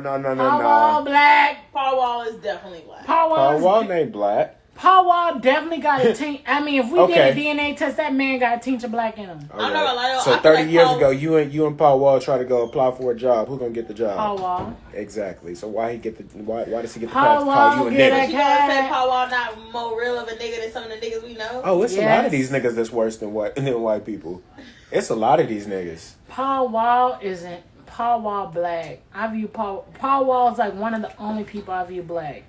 The only white person I'm like, that nigga black. Paul Wall black. Y'all feel like I think Paul Wall think he black. I don't do that. But I mean, I get Even it, though though. he was a Paul Wall. I mean, I know what you're saying. If you're raised around a bunch of black people, you gonna do black shit. But would he use his white card to get him out of a situation because he's white? Yes. I would do the same. I would do the same thing. Yeah. But in my honest, true heart of hearts, Paul Wall black. So do you feel like I'm gonna start. He's at the line So of do being you black. feel like He's the only person I think is near the line. do you feel like the dominant society they consider Candace Owens as white? Yeah. Oh, Candace is one of us. Candace is not us. We've disassociated Candace Owens. Candace Owens is a white woman in a black woman's body. That's a white woman. That is a white woman. Is Nah. Candace Owens coming over your house for the cookout? Absolutely not. But I'm saying, like, do you think that That's there a are? white woman. Stacey Dash, like no, she's not like You that. don't think Let me there are tell some you white something. people who? I don't But give as a soon fuck. let Candace Owens say something that is viewed as pro-black or that is for the beneficiary of black people. You don't think them white people gonna be quick to cancel her out? They will. But let me tell you something. She go to a KKK rally this way. This is No, like, hey, that ain't happening. hell Bro, yeah. no, it's not. Yeah. No, they not. Hell yeah. That's gonna be their prize nigga right there. She So you- is the Uncle Ruckus of our community. Not Uncle Ruckus. Candace Owens and Uncle I'm not saying Ruckus. she's not. Nah. They hugging her. I mean, nah. Candace. Did they not hug her Candace at the- definitely. Cancel the Trump culture. rally? In our culture. Cancel culture for sure. But a lot of them, yes, they are That's a white accepting of woman. her. A lot of them are accepting of her. Of course, she's completely red. You know, she's conservative, but they don't. white She not. woman. She not a white woman, bro. That's a Them white racist woman. that. Hey, them motherfuckers in Mississippi, deep down in Mississippi, If they hear her talk- talking that talk. No. She if is they- a she. This is how she looked at. That is a house nigga. That's a house nigga. At the end of the day, what is a house nigga though? A nigga. A nigga. They are not finna give you no equal rights. I mean, I'm not saying, but they would definitely, oh, you're not like the other blacks. You're not like the other blacks, okay? And we're gonna be like Paul Wall. You're not like the other whites. But at the same time, okay, it's all right. Look, there's a line. You Candace Owens is right here, and Paul Wall is right here. They're not on the line, but they're there though. Like he is allowed to come to the cookout. He's still the white boy. Yeah, he's for sure allowed to the cookout. But I'm not saying I'm about to classify this man as black. You feel me? Well, maybe I took it a little bit too far. Yeah, definitely. Definitely both of y'all. Yeah. No, I mean, maybe I took it a little bit too far because I love me some Paul Wall. But Paul Wall is like, there's a box of being black. Paul Wall right outside that box. But I respect. I have okay, I can take that. I can take that, but we not finna say that. But let me tell you something. Paul appreciates our culture. It's not a cultural appropriation. He's not a culture vulture. Yeah. Oh no! By no means is Paul Wall. I love Paul Wall too. If Paul Wall marries a black woman, he's married to a black woman. Oh, if I'm not mistaken, he's connected. Look it up, because I don't think I get on my phone. If he's married to a black woman, then he's connected to the box. He may not be in the box, but he's definitely like connected to it. He Siamese twins with it. Hey, let me find out he's fucking a black bitch. Hey, look. That's a black. We inside the house. He's connected to the box. We inside the house. We got the door open and he right outside the door. I definitely think if Paul Wall they got 3 kids too. Yeah, he's connected to the box. His kids should show black. His kids are black. That man is the closest white man to being black. And they still currently married since 05. Oh yeah, I know. Oh, that long? Yeah. Oh, that man, he's connected. That's over 10 years. That's over a decade. Yeah. He is Caucasian, African American. Bro, come on. Not what? What? Did you just create a race? Yes, Paul Wallisms. We could give him that, but he ain't just straight black. We could give him all that. Paul Wall is Asian good too. He got a little taint of black in there. And the only person that's kind of near where Paul Wall is, not even kind of near. When I mean kind of near, I'm talking about like Texas to Canada kind of near. Mm-hmm. Is Eminem and Robin Thicke and Justin Timberlake. They in Canada and Paul Wall in Texas. They definitely have contributions to our culture. Yes. Definitely. They're not culture vultures at all. I wouldn't. I They're love their definitely, music, this all is of the that. box. This is them. That's Justin Timberlake and this Paul Wall. Who's that? Wall, yeah. Paul Wall is definitely... Paul Wall can do no wrong in my eyes. I give you that. And he was around all them niggas in Houston during all them. I bet you they see him as black. Which part of Houston is Paul Wall from? I think it's from. He got to be from the hood. I think it's from the. He from Houston. Third, fifth ward. Third or seventh. I think he got to be. I mean, yeah, just his association with Slim Thug, Mike Jones, all of them. Mike Jones not even from Houston, but that's where he from? He's from Memphis. But it's like if you grew up in the hood, can I expect him to not have hood tendencies? Yeah. Like that's what you grew up around. Say the rest. That's like being black growing up in the suburbs. Can I expect you not to have Blackish? Yeah. Blackish. I never watched that. I never watched that. He Blackish. You know Blackish? Blackish is so good. And Blackish is actually like that's real shit. Yes, Paul Wall is Black Irish. Black Irish. He's Black Irish. Just a little bit. He black a little bit. He black. So I'm gonna ask you this. Okay. What are the solutions? What are the solutions to get us out of this? To get us out of this. So you've been watching my show. So to get us out of this, my thing is this. As long as it took us to get in this problem, is as long as it's going to take for us to get out of it. Sure. So I think now we're starting to break. We are just now starting to break the chains. Mm-hmm. I think my mom and them, they started to get the saw and saw the chains. Mm-hmm. But I feel like now we didn't break a couple of links. Mm-hmm. we be mending them hoes back together with, you know, the shit that we allow or the shit that we be kind of looking side-eye to with the rappers and shit, you know, whether how we treat the black woman and The black woman. and how, you know, as long as if you cheat on her and you buy her a car, it's cool. Yeah. Or, you know, Snapchat me that pussy if it's cool. You know, only if it's cool. That shit now. right there get on my nerves. Only if it's cool. But the way that we treat the black woman and, you know, the way we treat each other, I don't even think that's a whole... All right, so I want to talk about this. Black on black crime. No such fucking thing. Bitch.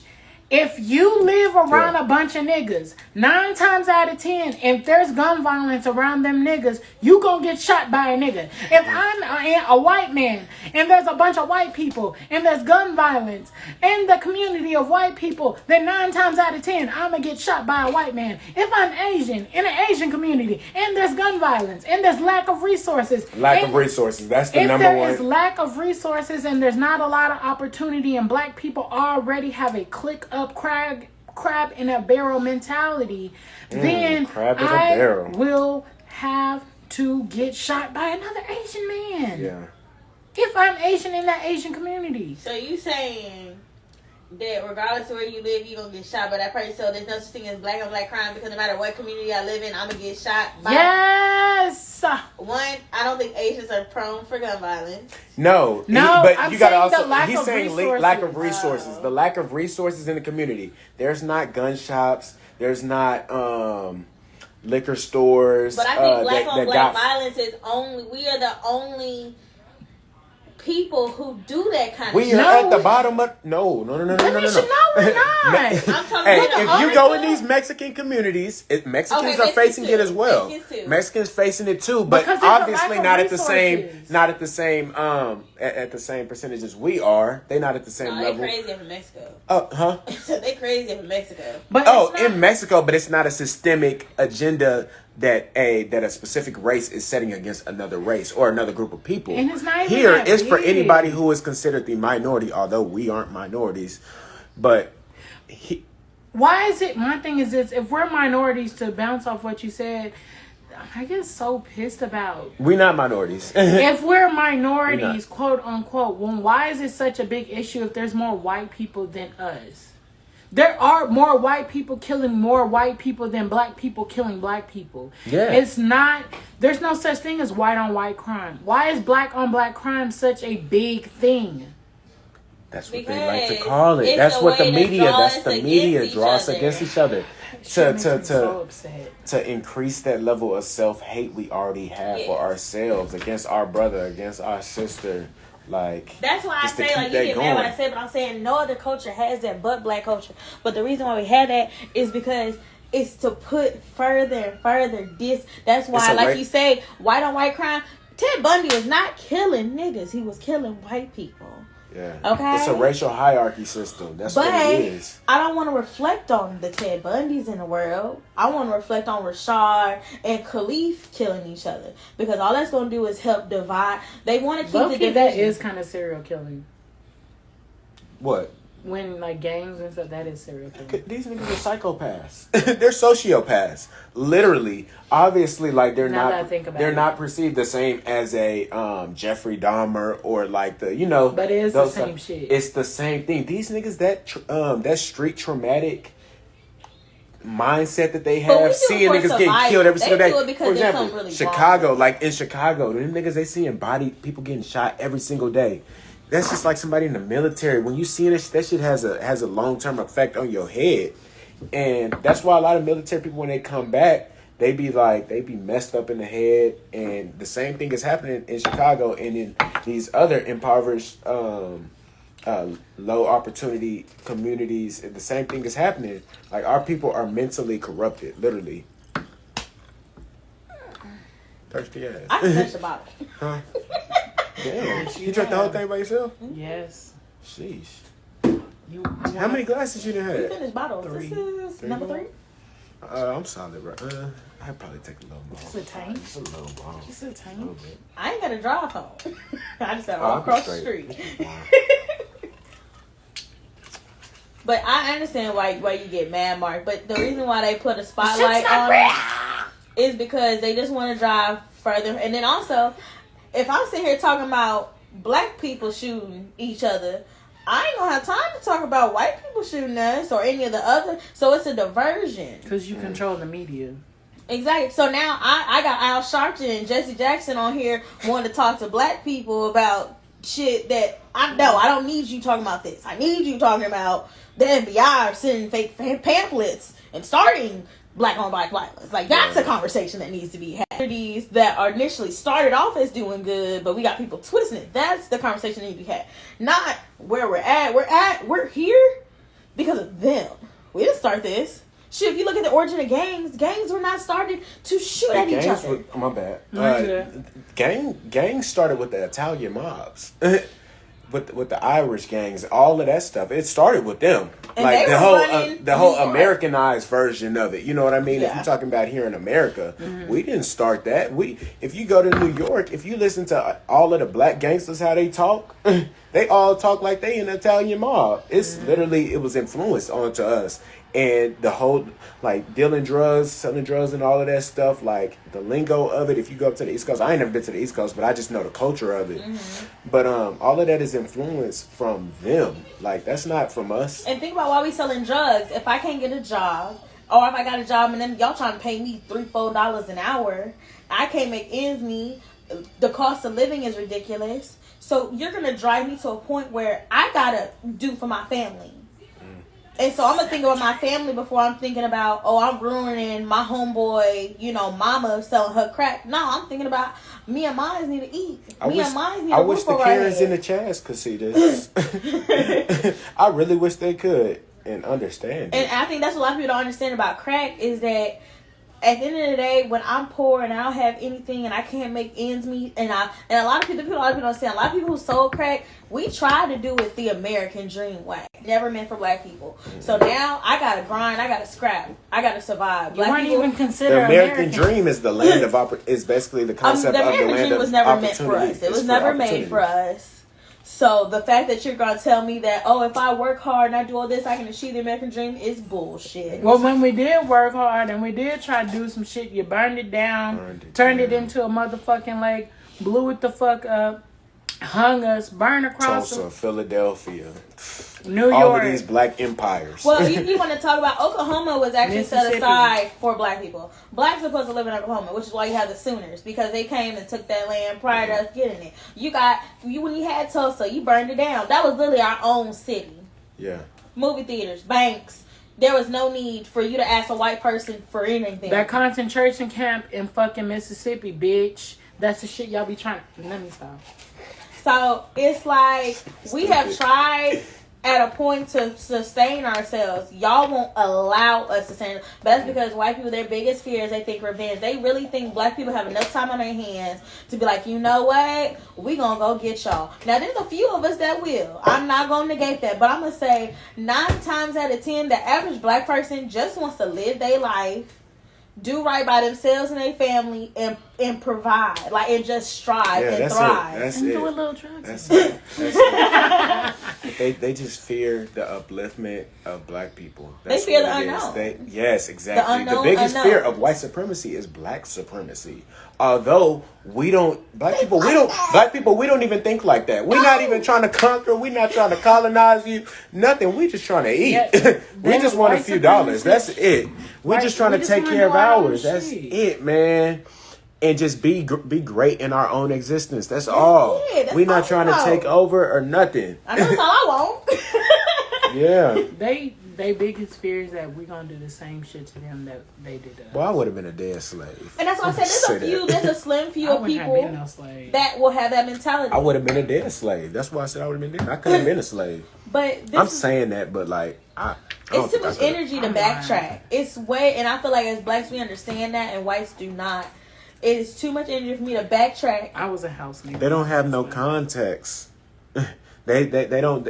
A lot of them, when they racist, They don't do research on us. You know what I mean? They don't don't even know their understand. enemy. They don't understand That they created. But they do. A lot of them do. That's how they know our culture so well, and that's how they know how to use us to their advantages. Like, for instance, like I was watching this interview, and this guy, he was talking about how Coca-Cola, the brand, how a lot of the people who work for them, they'll literally go on social media and watch and go to go to random black people's pages and just study our culture, study the way we act and stuff like that. And then that's how they come up with marketing strategies and stuff like that. So, I mean, some of the skateboards. yeah. Some of them do, but a lot of them, like the very, very blatant. You saw that Tim? He had a gun. Yeah, them, they don't know it's like that, and that's why they can't like understand our perspective. Understand, really, it's not even our perspective. It's just the general perspective of how things are. But another news report. The dude, remember, it was in South Carolina where he basically the black boy who was walking on the street. And he was like, "You don't belong here." And he was the army dude. I know what you're talking about. Yeah, I saw that. He got. Doesn't the army have their own little prison or whatever? Not that I'm aware. If I'm not mistaken. I think they have their own, but he got convicted through the army, and I think he's going to in their little army prison. But my thing is because that's one of the things I hear. Right? You don't belong here. Nigga, you don't belong here. No, fuck that. We belonged when we was working for free. When your kid, it was all good when Mammy and them was busting their titty out to feed little Jeremy and Hannah, and it was cool then. Like, you belonged, you was you just like family. You was good when you was working for free, but bitch, as soon as you saw your value of your worth and who the fuck you were, and you demanded that, bitch, I want at least some type of pay. You don't belong here. But go back where you came from. Fuck you. It's just the racism. Go back where you came from, monkey. Porch monkey. Jibberwock. That shit always makes me fucking laugh. You know who fault it is? It's Lincoln's fault. Jigaboo. They keep thinking Lincoln the one who solved the issue. You know, Lincoln created the problem. Do you know at one point they was trying to send us all to South America? Where the boats? I didn't know that.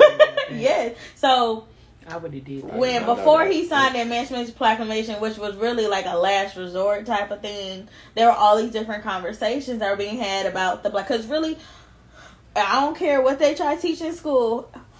Abraham Lincoln gave two shits about black people in slavery. He did not care. Okay, so he was like, "Well, what can we do to solve the union problem?" And there were conversations of, "Okay, well, let's ship all the black people back."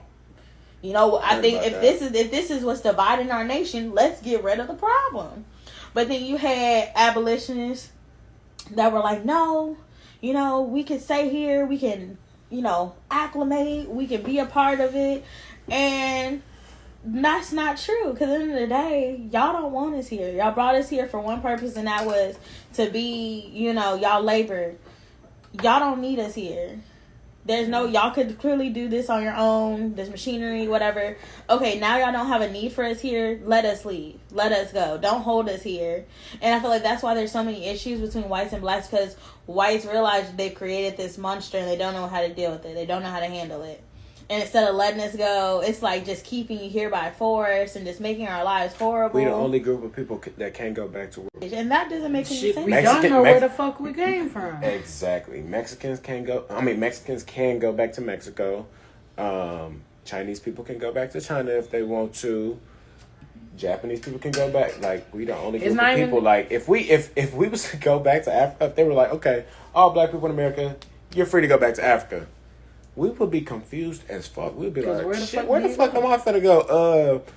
I think I'm gonna just go to Nigeria. Right. That's the first country I can think of. Whites are so possessive. They're so possessive that they would rather watch themselves crumble and fall than do the right thing. Because the right thing would have been... But it's worse than just going to not fucking Nigeria. Bitch, what tribe am I a part of? Because now that I'm in this country of Nigeria, there's 2 billion tribes. And but even if we went back, we could have created our own shit, our own land, our own thing. But we weren't even given that opportunity. Mm-hmm. We were having to be stuck. I feel like if we went back, shit would have got. It would have been way worse for us.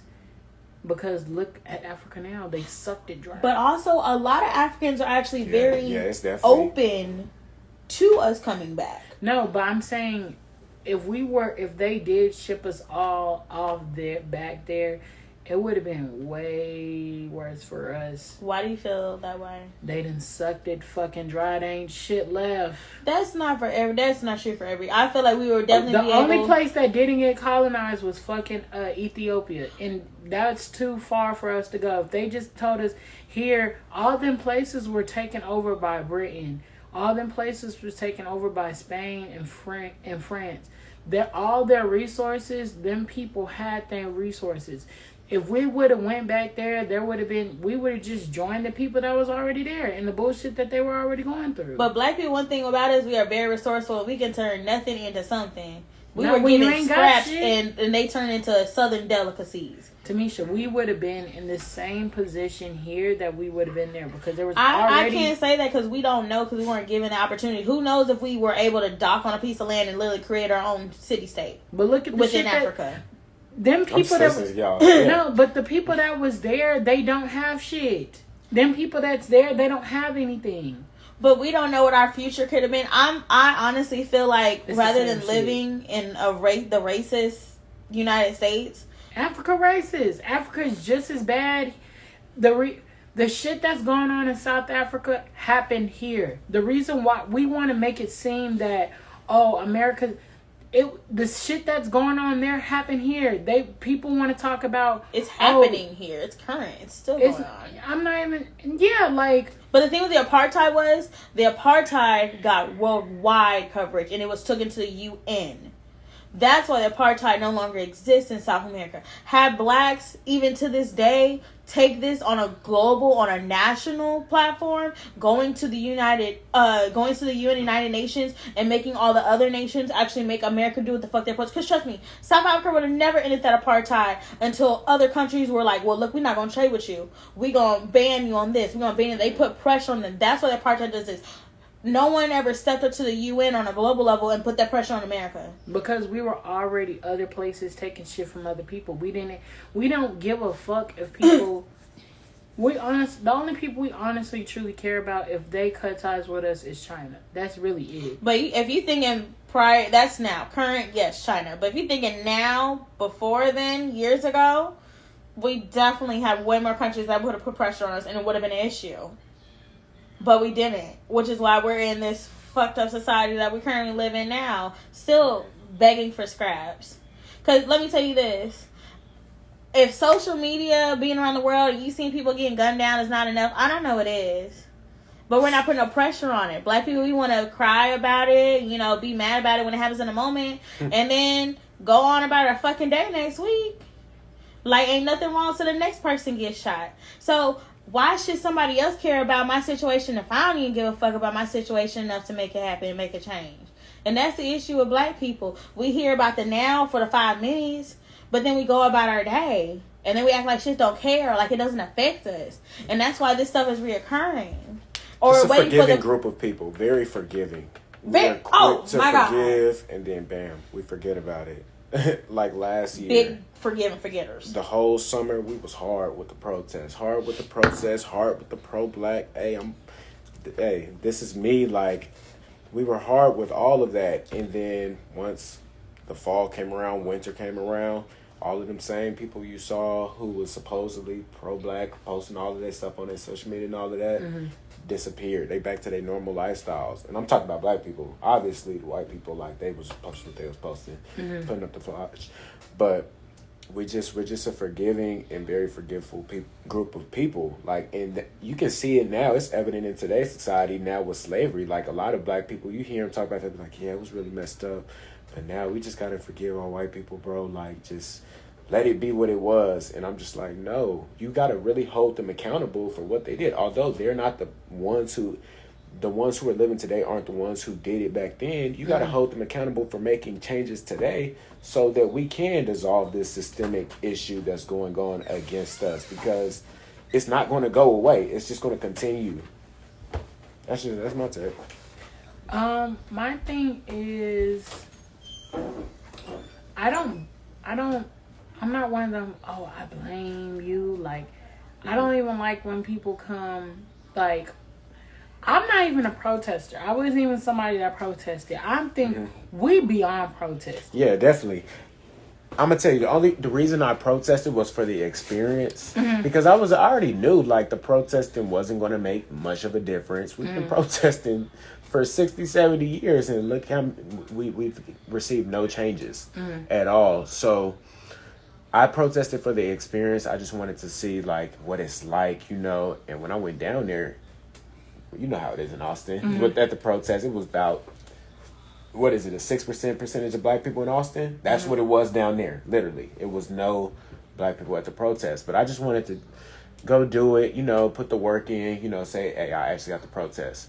But, of course, outside of that, we actually have to unify and start to organize as a community. That's so that what we I can, was on. start to actually have make some changes with the laws being passed, the disadvantages we face, gentrification, for example, the us getting locked up, black men disproportionately from other races here. Those are the things we need to actually start to take into action. But as far as the protest goes, I enjoyed the experience of it. I think it was very necessary for me, and especially the March on Washington. That was a great experience for me. I commend you on that. Yeah. For me, it was the reason why I didn't march, or I don't want to say it was pointless to march. How can I put this? I don't want to think that it was pointless to march, but I did think that... You don't feel like it was necessary? I do think it was necessary. I think it is necessary for people to go out and be foot people.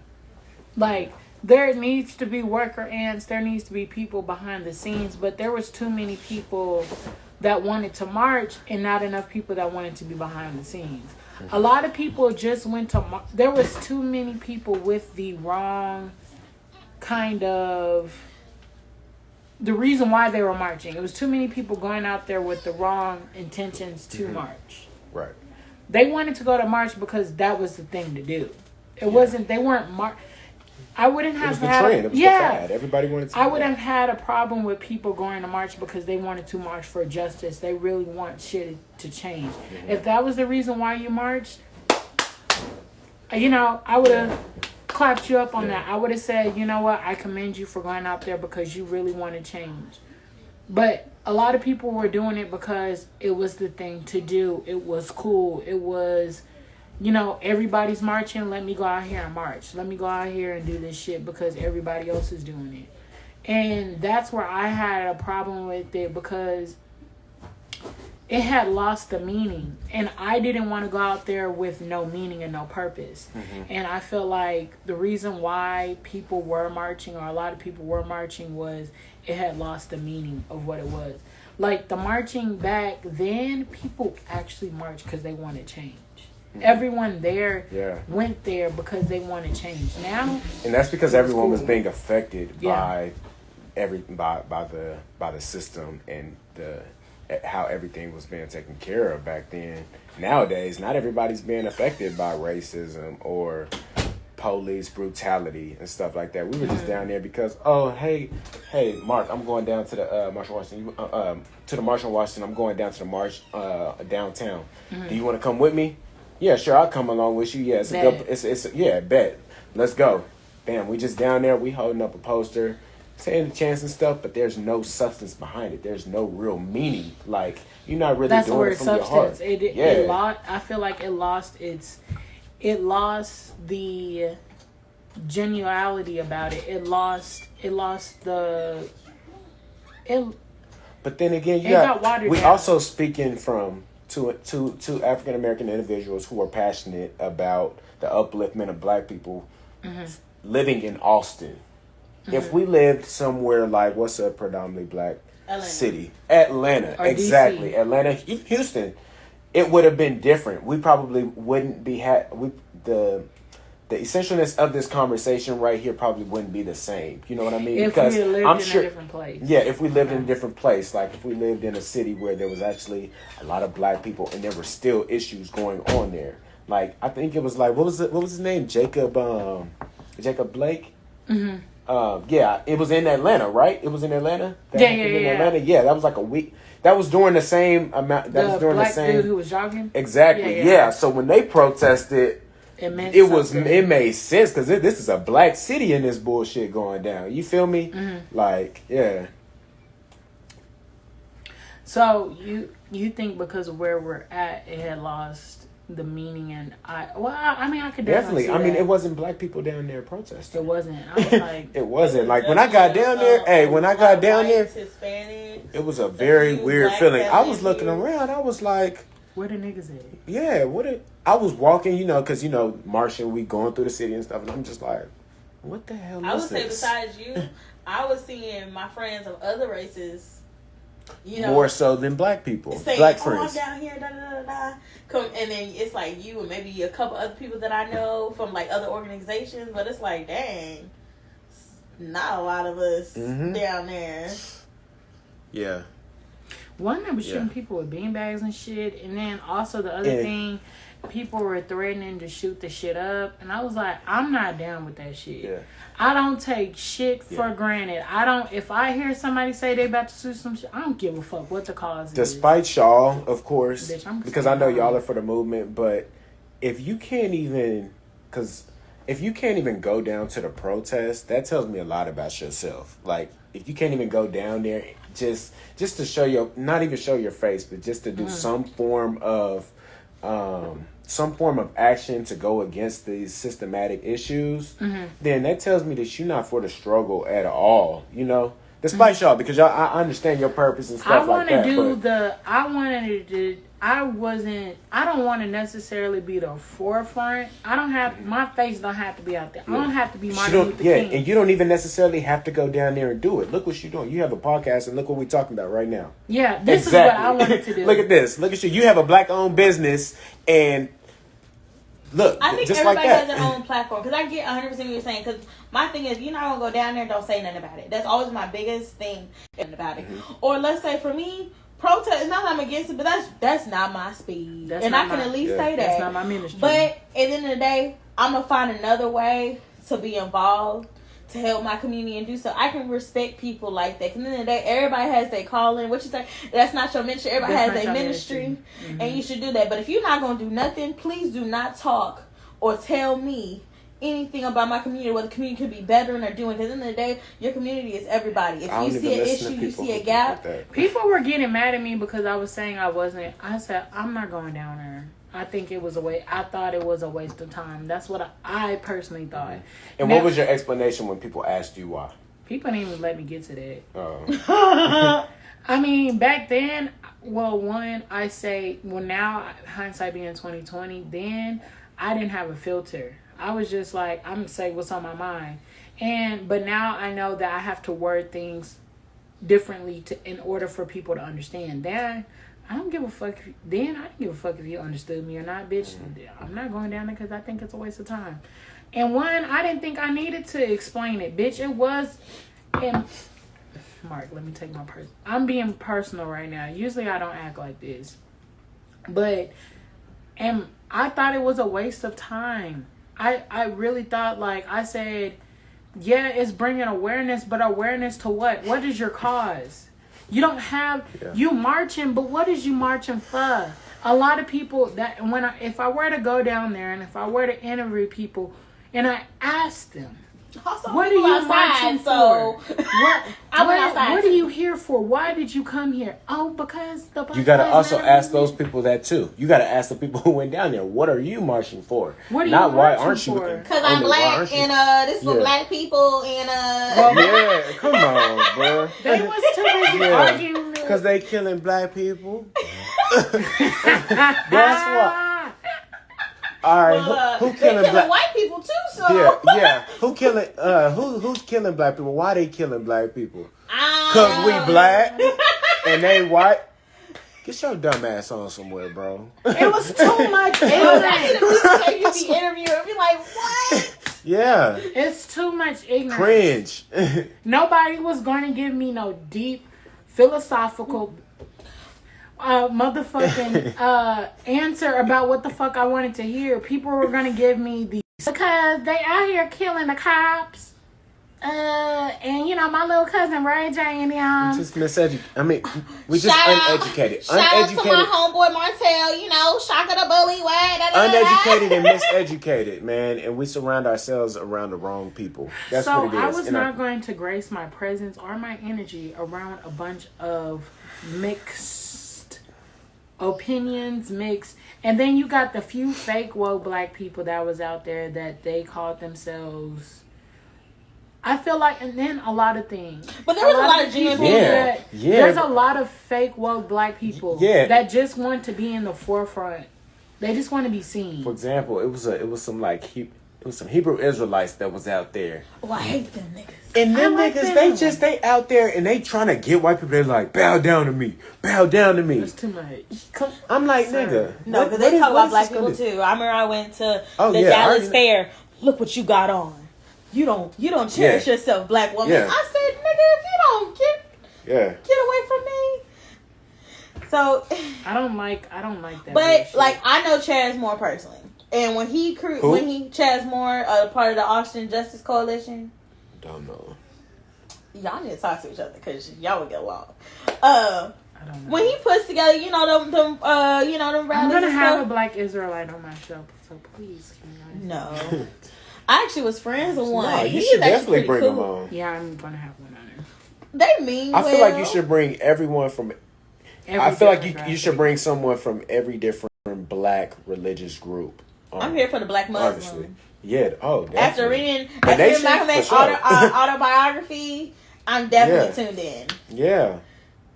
I wouldn't say I'm like all the way a Muslim, but I definitely like their practices make so much sense. The discipline makes so much sense. And I feel like as blacks, we lack that a lot. I feel like the Christian culture does not teach you the discipline like the Muslim culture. And I think that's why certain things... discipline. That's a good word to be. Or even, the celebrating of self and celebrating life. Now, I feel like as Christians, we're taught so much to, when you die, everything's going to be amazing. Everything's going to be perfect, land of milk and honey. But, well, damn, I'm a Christian and life's kind of shit right now. Don't forget. You ain't gonna get it, but like, you can get it. And with the discipline thing, it's like, okay, you at church Sunday morning. What was you just doing last night? Discipline. All right, that's the end of the show. Yeah. and so it's like, I like the Muslim culture because they celebrate the here and now. There's a respect for the here and now. Here and now. And I think that's important because, you got white people teaching us to be Christians, talking about it's okay that you're a slave right now. It's okay you being whipped. But when you die in that land of milk and honey, I'm like, what God is supposed to be okay with me getting whipped and lynched and all this shit? But when I get to that land of milk and honey, it's a lot of stuff that your grandma and grandpa taught you that you need to unlearn. And it's like, that don't make no sense to me. I just feel like God would not be okay with this shit I'm going through right now. No. And you're not going to brainwash me and tell me that he is. That I'm just going through trials and tribulations. No.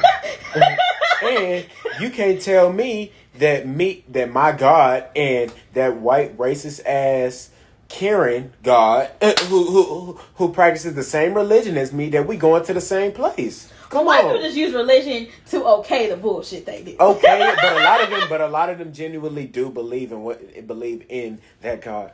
Oh, this is my God. Like, they believe in that. They believe in that. This is the thing about white people. And then see, white people know it's wrong. They not dumb, but they have to find a justification for it. White people, that's their favorite thing, is just a motherfuckification. Okay, they will find anything to justify they mean.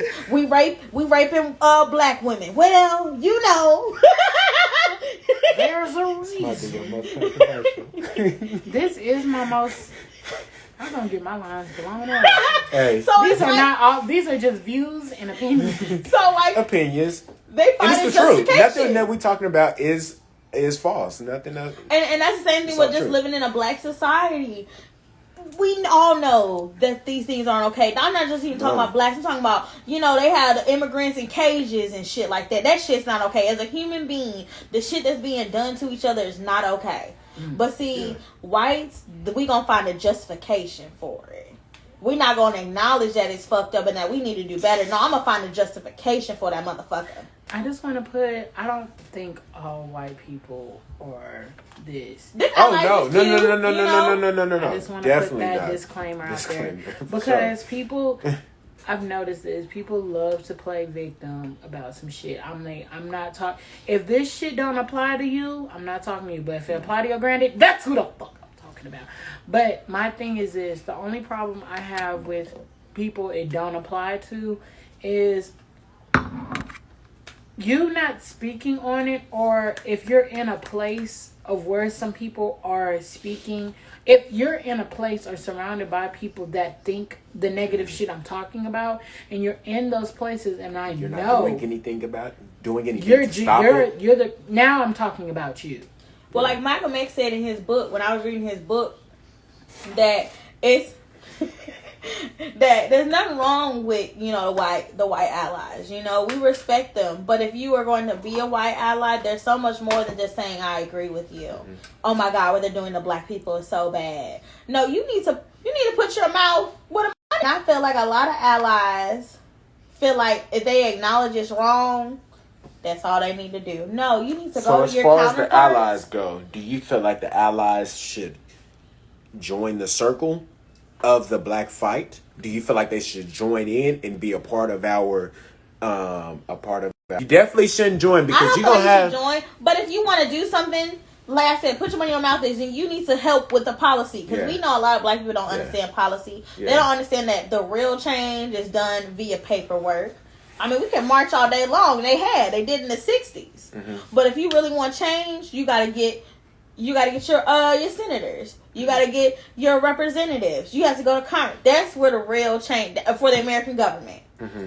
So, if you have that connection and you call yourself an ally, then you said connection. Don't just tell me I'm with you, brother. Mm-hmm. What the man is doing to you is so bad. But a lot of black people are doing the same thing.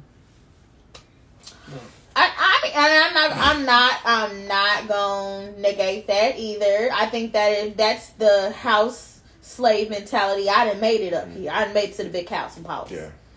Yeah. Y'all down there, y'all still picking cotton. And blacks have that issue all the time. Like Josh had referenced before, I'm very big on this, is sharing my knowledge. Because I didn't learn this just for me to come up and only solely me to come up. I learned this so I can share it so that everybody can eat off this. At the end of the day, there's enough money for everybody. If you don't believe that, look how many rich white people there are. There is money for everybody. There is no need to step on anybody's necks. The game is free for white people. Okay. Free. And we have to support each other, because ain't nobody gonna put us on game but us.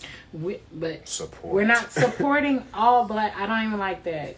I'm not gonna support mediocrity. If you're a black business, and that's the thing about that's the bullshit that I had a problem. If I give you the game and you don't use it properly, that's you.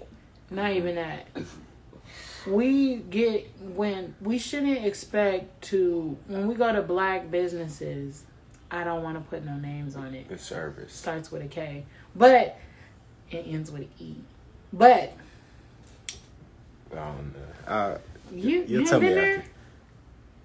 It starts with a K. It starts with a K, and then it has and then an E, and then a S. He's spelling it wrong, but he's definitely spelling it wrong. No, but okay. It's like K is the first one, and then the second word starts with an E. We go there all I know what you're talking about. I feel like I know he's spelling it wrong. In my head, I'm doing it right.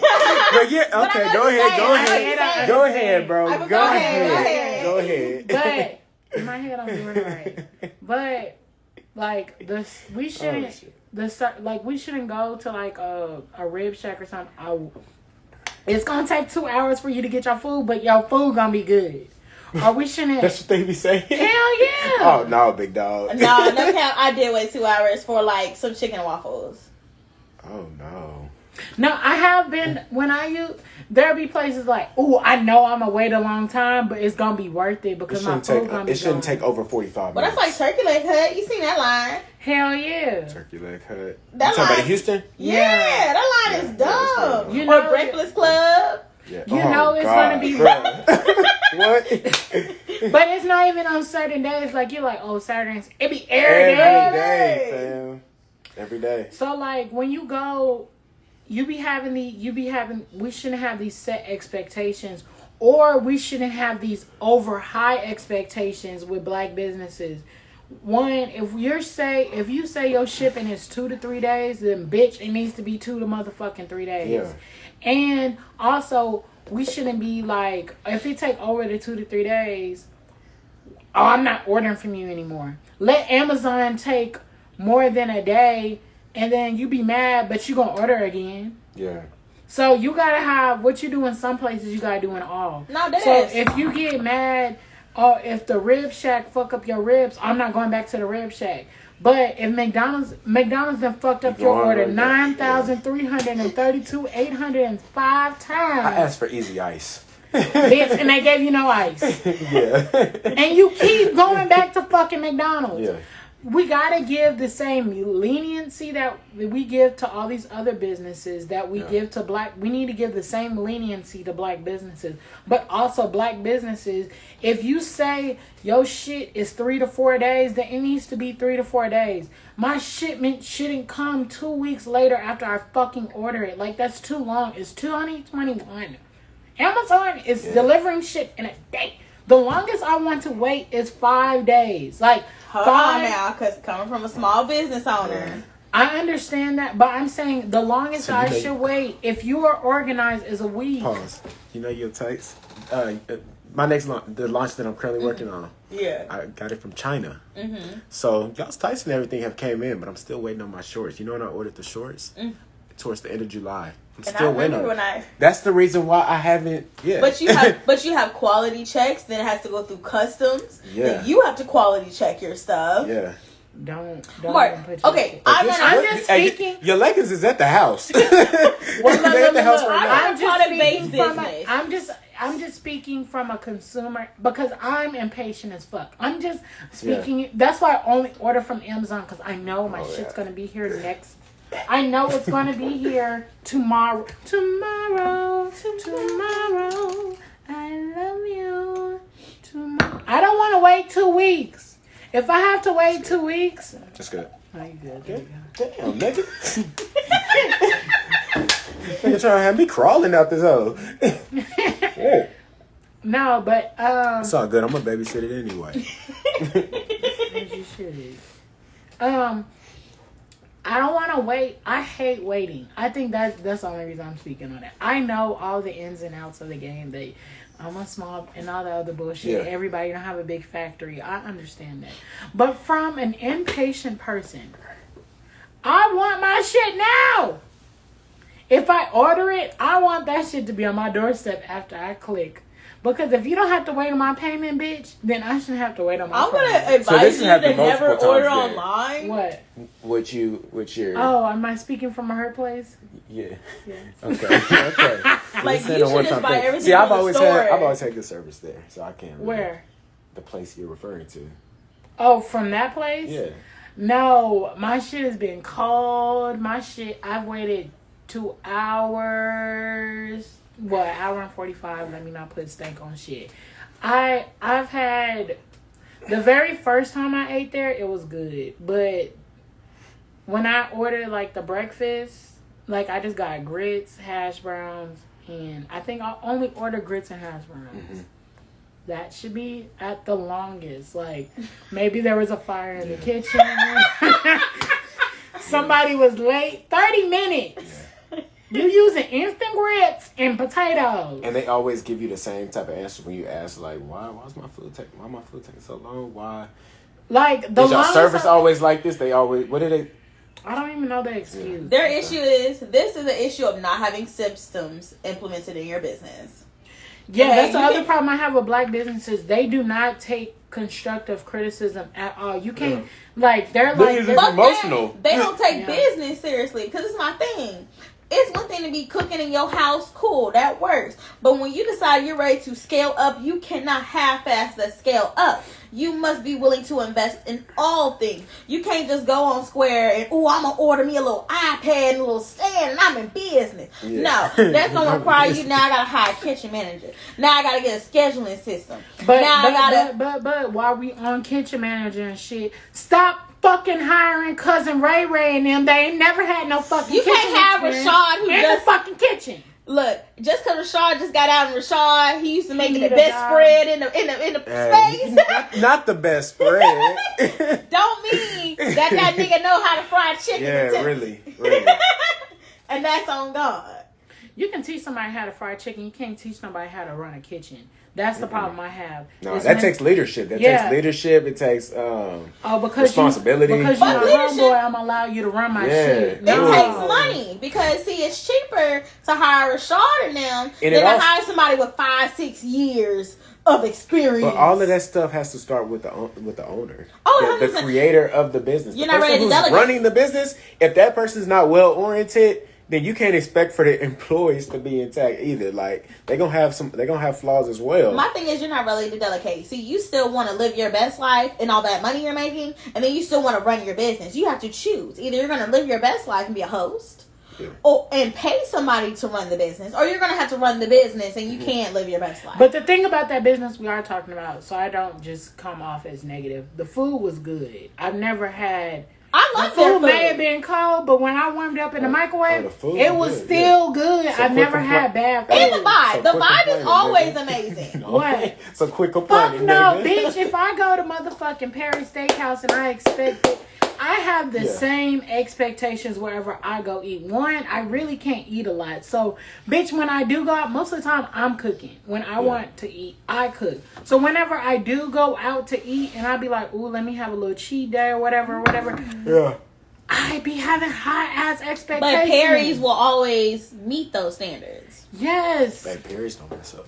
Perry's do. Perry. So. You said they don't. They do. Perry's never. Oh yeah. I was saying they don't. Yeah. I hold No, everybody to the same. I Top hold. tier. They think if They they don't mess up. I will cuss if I cuss out the people at the black restaurant. I'm gonna cuss out people in the most expensive restaurant. One, because I don't eat out a lot, and whenever I do, it's like this. I need to be wine and dine. You know what I'm saying? Because I don't have these experiences a lot, so I expect things. Now, do I go to that place, or whenever I do go to black restaurants, do I ever be like, I'ma wait a minute? Yes. That's bad. I should not go to a black business and automatically assume that I'm gonna get bad service. I mentally prepare myself when I'm pulling up. I may have to cut somebody out. I may wait 2 hours. I shouldn't get out the car with these preconceived notions. I was just gonna say that. I like that. Hey, that was a combination. Right. I shouldn't get out of my car with this indication of I shouldn't go into the system. If I want something positive, which is make me feel good and eat good, I shouldn't have all these negative thoughts going in. Unfortunately, we just had so many bad experiences that you be like, all right, I'm finna go to a nigga, you know. I'm prepared. I may have to fight somebody. Like But I'm gonna ask y'all this: do y'all feel like we harder on our own businesses? We than are. We Oh, other businesses? we will let cheddars fuck up our steak. Yeah. But we 3 should times. because we black. Yeah. You gonna hold? Yes, bitch. You're our black. standards for ourselves when we go, we just like food better be on time, service better be great. She better be. I don't think She gonna work for that tip. No, I don't think. One thing about black people, we all on the same wavelength. We know what we expect when we go out to eat. So if I go to a black establishment, and one thing I do know is that we all on the same wavelength when it does come to food. I'm expecting you to carry said wavelength. If anything, I work white waiters way harder than I work black waiters. If I'm just gonna be full blown honest, I will work. Yeah. Let me get a white raider and be a man. I will work him to motherfucking death. You gonna earn this too. He gonna earn it. Yeah, I need more sour cream. Oh, I'm sorry, I forgot to tell you last time. I need some more. Wait a minute, my bad. I wanted cheese. water, but with no ice. I'm so sorry. Oh god. You know what? No, I actually want that ice. Fuck! I don't want to be that guy. And they don't mind. They don't be don't. minding. They be like, oh, okay, gotcha. Yeah. They gonna work for that motherfucker. But I'm not I gonna don't do mind. Yeah. I don't know, but I know. But the reason why is I don't mind working them a little bit harder because I know I'm not gonna get fight Attitude. back. Yeah, you know. With black people, I'm like, oh shit. Nigga, they will throw that plate. Anything else? Bitch. Nigga, they won't come look at your table. Nigga, they will see them see you. It will not go to your table. It depends on whether or not I'm in the mood to fight or not. Sometimes I do go in a restaurant, especially when I'm hungry. I go in the mood to fight.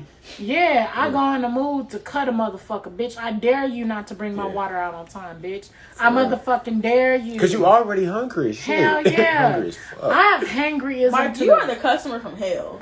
When I'm Is hangry, he? See, you also got to be a good customer too. I can't stand going out to eat with people who be giving a waitress a waiter shit. Working in the service industry.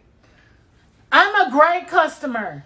Mark Alonso. No, I think I joke with the waiter. The business that we was talking about earlier, you probably be being hard on their ass. Actually, no. I We don't. actually let them niggas slide. for real? Right in. I let them niggas slide. I don't go over there and cuss them out because I'm cool with them. I won't cuss them out, but I will go to them like on their off days. And I'll Be when like, it's slow, and I'll be like, "Yo, nigga, let I me don't chop it up with go. I you." would have never. I've never have. I don't go on their business page and be like, I waited an hour and a half. Like when what's her name? Yeah, did? bitch. Oh, yeah. I don't do that because You don't want to do that. Yeah, I have my own catering business. I want them. You know, I don't. You want them to improve and get better, but you don't want to tarnish their reputation. No, I wouldn't. Have I told people, oh yeah, y'all need to go there? Yes, I have.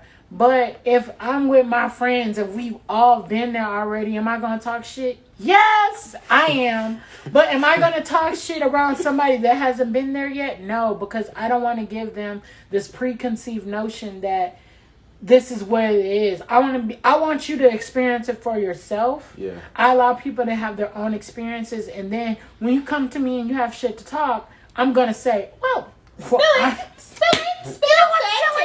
had the same shit. So, yeah, but am I going to keep going back? Yes, because I'm going to... Because I want them to succeed. Shit. I genuinely want them to succeed. Yeah. I want them to succeed, and when I talk shit about people, I want you to do better. That's just the way I speak about people. Like, when I talk shit about you, if I'm talking shit about your shoes, I generously...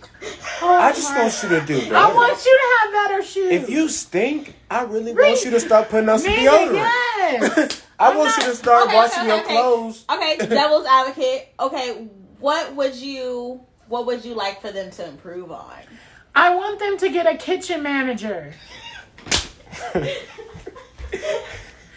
need to have a big ass clock in that bitch, and every order needs to take at least 15 minutes or less. Yeah, because you're frying on industrial frying. They need to have a kitchen manager. I believe we're on the same page, but the last word in the name of the business, it ends with an S, right? Yeah, I said it ends with an S. I got you. Just making sure. Or a Z. Do you feel like they should reach out to customers for feedback?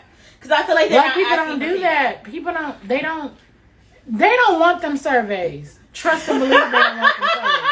So no, I don't think that's what. Well, I kind of want to talk to them and be like, I think y'all should start offering surveys because I think there's room for improvement. That's what I do. Surveys are every 6 room months. for improvement. If you don't want to improve, like you're right, then you don't want to know what people think. Mm-hmm. But if you genuinely want to succeed in this business, you have to a real constructive criticism.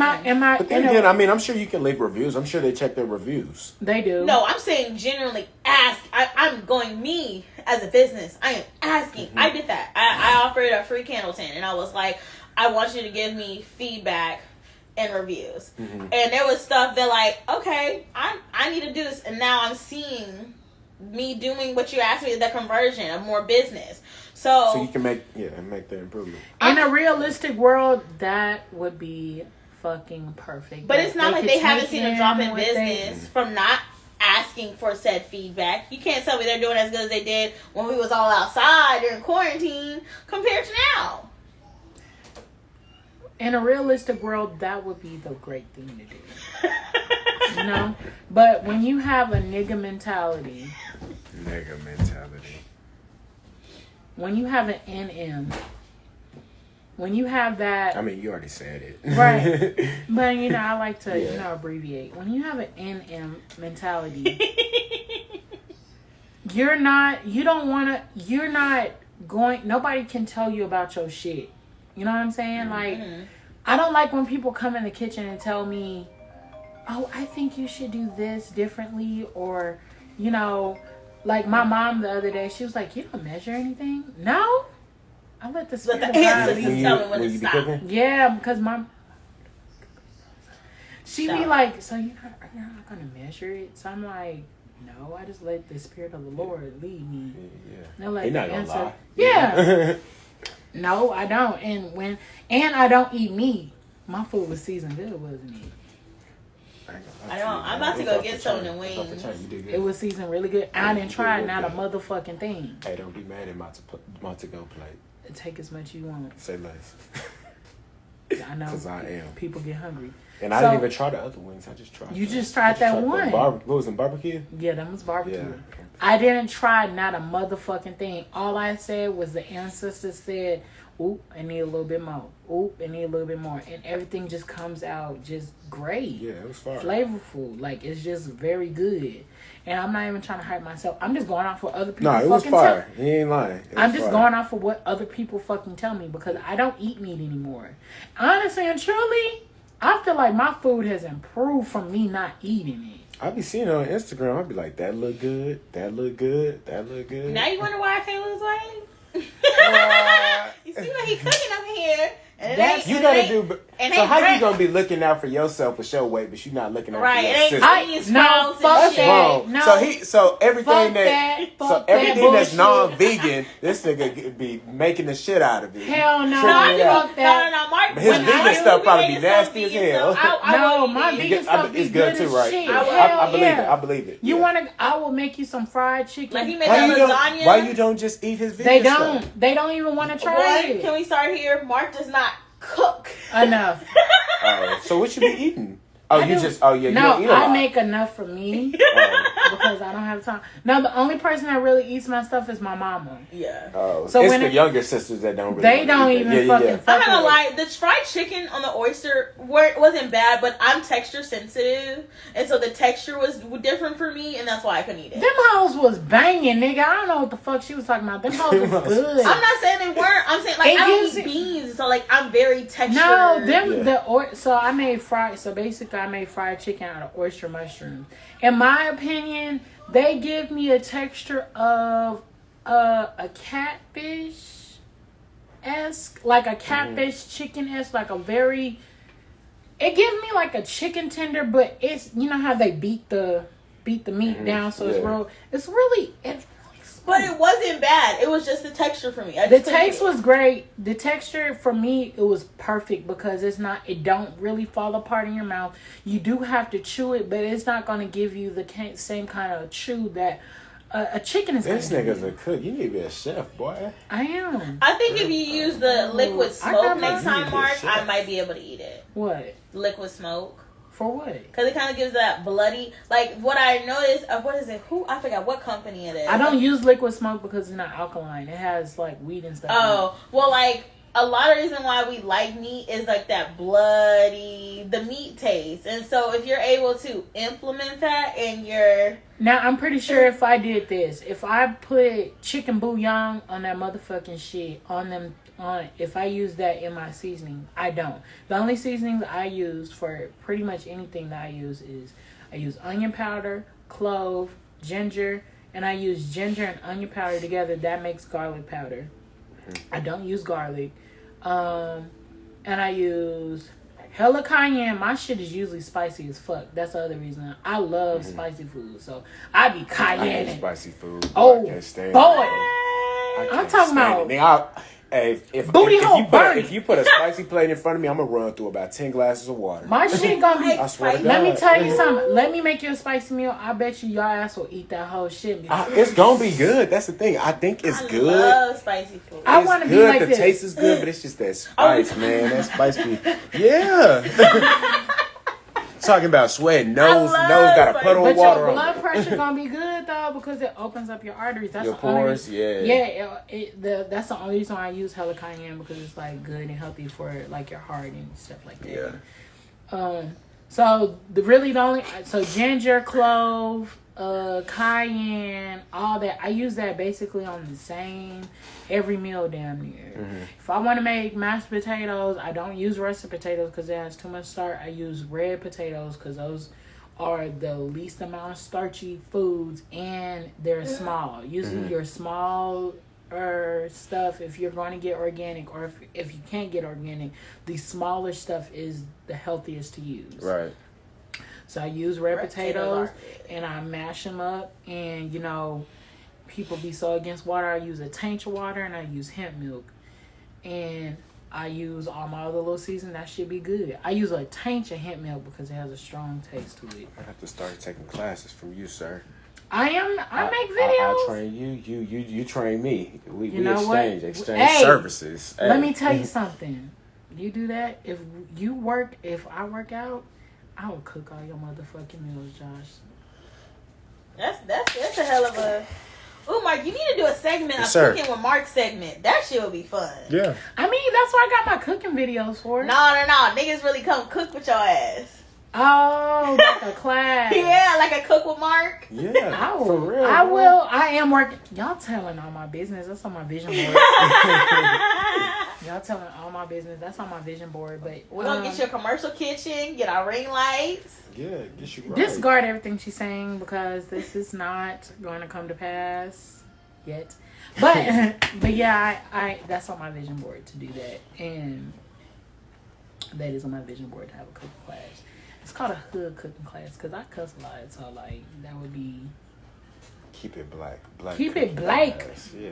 Black, BLAQ. I think we was real black this evening. We was extremely black. We dove into it. But And it was needed though. We didn't really even dive into it. We got a pinky toe into it because there's a Yeah. lot more Oh, shit. yeah. When these cameras go off. It's a lot more shit. Hey, man.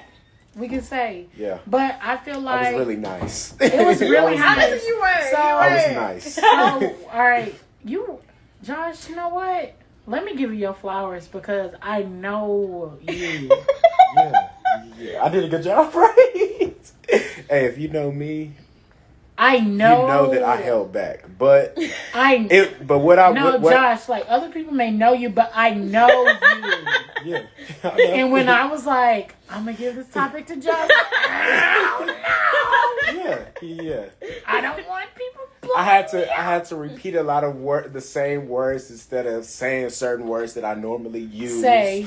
You feel me? You are.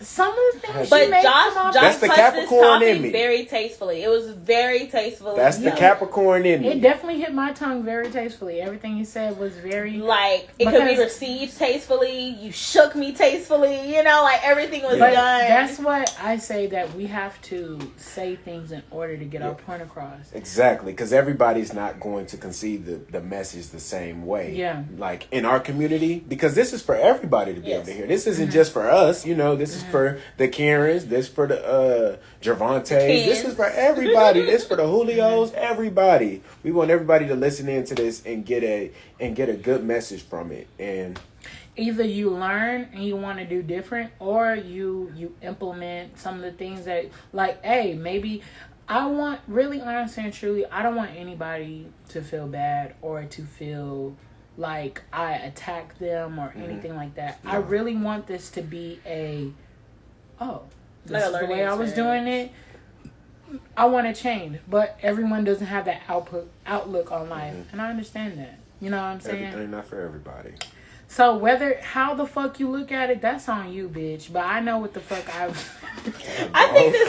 feel like this show definitely what might have been an epiphany for a lot of people. Like, oh, I didn't look at it like that. Because it's one thing to hear from like somebody older than you, but to hear from somebody who is your exact same age, the same things. You know, it's like, okay, I didn't. But we gotta. How do we solve this problem, Josh? That was the main question. How do you solve this problem? We said that an hour ago. Yeah. But how do you solve this problem? And I'm gonna give you got your 15 minutes of fame. Josh, how do you think we solve this problem? The way we solve this problem is not being one-dimensional and not only being able to only talk to a certain type of group of people. Like, for instance, if I was to only interact with hood niggas, that's how I'm going to be conditioned to only think like a hood nigga. Yeah. If I'm a black dude who's in a white fraternity, I'm going to be a coon. I'm going to think that all white people are holy. I'm going to. All right, that's the end of today's show. I promise you, it's the truth. I know. We went to school. We went to school with too many people where we can see it now the effect that it is having no black in them. Yes. So basically we just have to, and I'm saying in our community, we have to expand our social interaction, different types of people, and all that's going to do is just mold your character and build you up to the way that you're supposed to be as a black king or a black queen. That's real tea. I fuck with that. But for white people, I don't know what they have to change. The solution for them. This is what I want from white people. I really honestly and truly want from all white people. I just want people to understand that shit. First and foremost, I just want all white people to just acknowledge the fact of what has been going on. There's too many people we got people that acknowledge, but there's too many people not acknowledging what the fuck is going on. We got too many people that because but I'm gonna get on black people in a little bit because I don't want to just, I get on everybody. I don't want to just, you get on the whites. We got to get on ourselves first before we can do it. But let me tell you something. I'm gonna get on black people right now. Get on them hard. Black people, the reason why we ain't nobody's ever gonna understand us, or the reason why we're gonna keep having the same bullshit keep happening to us, we gotta stop doing it to other black people. That means black trans people, black gay people, we gotta stop doing the shit that white people do to us. We gotta stop doing that to everybody in our community because it doesn't, whether it be the black man and another black man, I may not know what your situation is or your struggle is, so I choose not to understand your struggle. We got to stop choosing to not understand each other's struggles because everybody's struggle is the same shit, and because we all black. Yeah. I may not. Our kids gonna suffer the same stuff. Yeah. Just because you're not going through something and I'm going through that right now, don't mean that your grandchild won't go through the same thing I'm going through right now. And the other thing, we don't realize, even to bring it down to a smaller spectrum, the shit that you went through, even the shit that we went through by going a predominantly white high school, other black people that went to predominantly black high school, y'all got it good.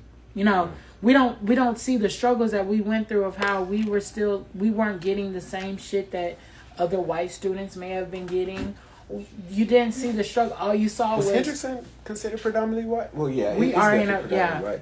I mean, we had a lot of niggas. But I'm saying, you don't see the struggle of other people. We don't like to see we have the struggle Olympics.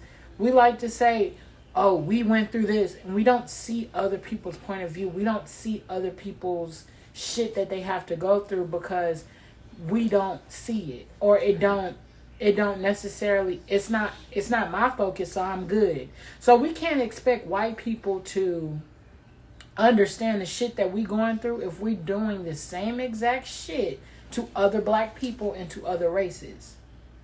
So in order for everybody to be one accord, we got to take a look at ourselves. If we want other people to change, then we got to change. And I'm not going to even say the black on black crime. Niggas is going to kill niggas if you're around niggas. That's just going to fucking happen. If you're around a bunch of white people, then and somebody's an axe murderer, then 9 times out of 10 you're going to get killed by that white axe murderer. That's just going to happen. Take the black on black crime out of it. There's Asian on Asian crime. If you're around a bunch of Asian people, then you're going to get killed by an Asian person.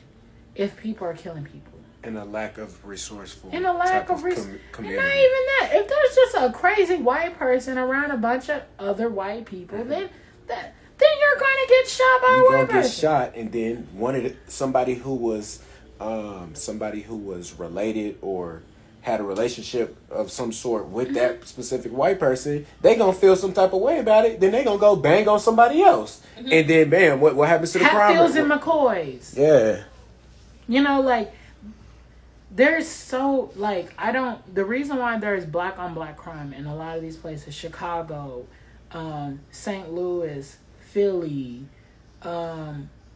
Jersey, Atlanta, Houston. Yeah. A lot of it is a lack of resources and haterism. When a nigga, because we've both had these lack of resources, but you come up, I'm hating on you, so that nigga think he better than us. Mm-hmm. That nigga think he crabs in a barrel. So instead of hating on your own situation, you hating on him because his situation better. You so busy driving your car looking to the side, you gonna crash that motherfucker into him, so you both crash. Mm-hmm. Because, bitch, I'm in this fucking 72 Buick and this nigga in a fucking, Mercedes 2020. Mm-hmm. Fuck him. No, but really though. But we don't take account. We need to take accountability for what we're doing to our own community that we're drug. I don't want to get on that because I know people that sell drugs, and somebody always gonna want that drugs. But I don't even want to get on drugs. Somebody's always gonna want to smoke some weed and crack. I can't solve that problem. But like I said, our culture, you got to look at it. It all starts with culture. Every action that takes place derives from the culture basis. And what are we influenced by? We're influenced by our music and sports culture, because that's all that we are giving our flowers for here in America. Yeah. That's it. Just those two things. So what is the streets influenced by? The streets is influenced by what you hearing in music and what's happening in the penitentiary. And in the penitentiary, that's where all street culture. Well, let me not say all of it, but a lot of it. A good portion of it. A good portion of it. It comes from what's going on in prison. And in prison, it's crabs in a bucket at an all-time high. It's like a super freaking hierarchy structure in there. Mm-hmm. So, that's what it is. We just gotta start to shift our focuses and our attention to other things. And with that, I feel like we can start to grow as a people and fix this condition that we currently in. All right, them are the solutions, and we have reached the end of our show. And since you're my guest, I'm gonna allow you to go on your phone right now. Oh. And we do a song breakdown, so I'm gonna allow you to, since you love you some. Who do you love so much that I really want to hear? Jay-Z, because you were saying Jay-Z is one of the best rappers of all time. That's what you said. Remember when you had the argument? He is the greatest rapper of all time. Can you I want you to read me a motherfucking, the best Jay-Z song that you could think of where he was spitting heat on the mic. Heat? I really don't like Jay-Z. I'm going to be completely honest. I don't either, but I want Josh. That's why I want Josh to he's such a good rapper. Although he was influenced by Biggie and he got a lot of his stilo from Biggie.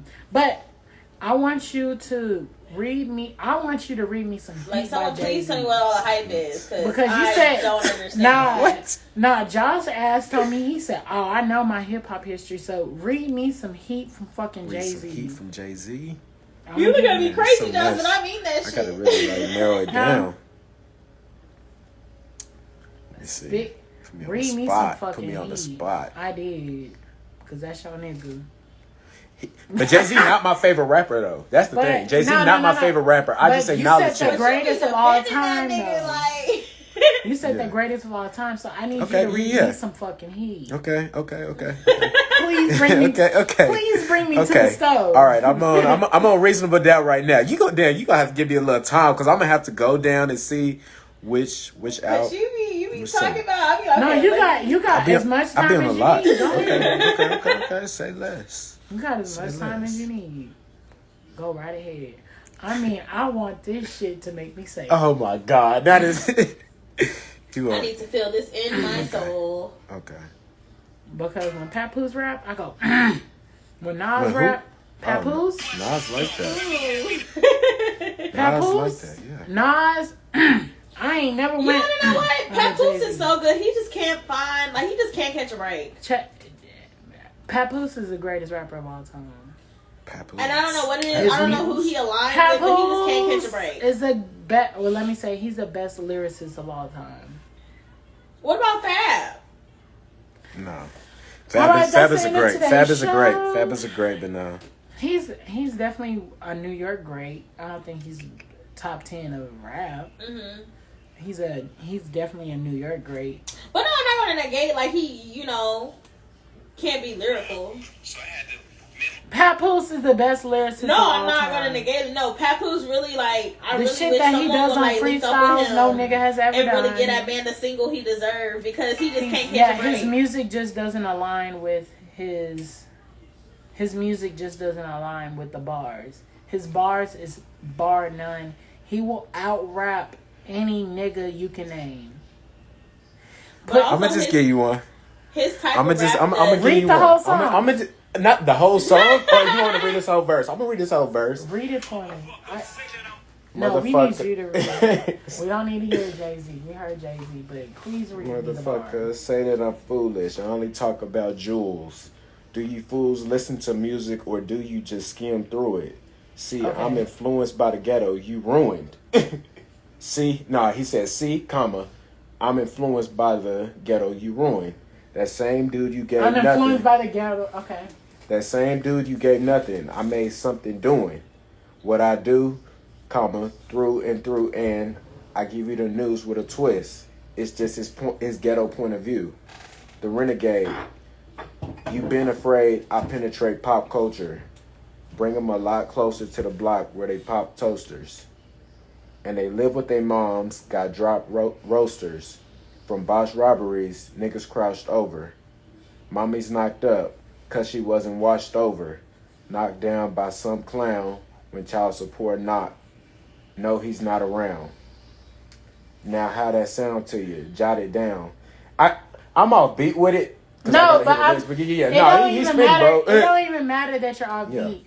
He does not have complex bars, is what I'm trying to say. The substance of what he's saying? They're good.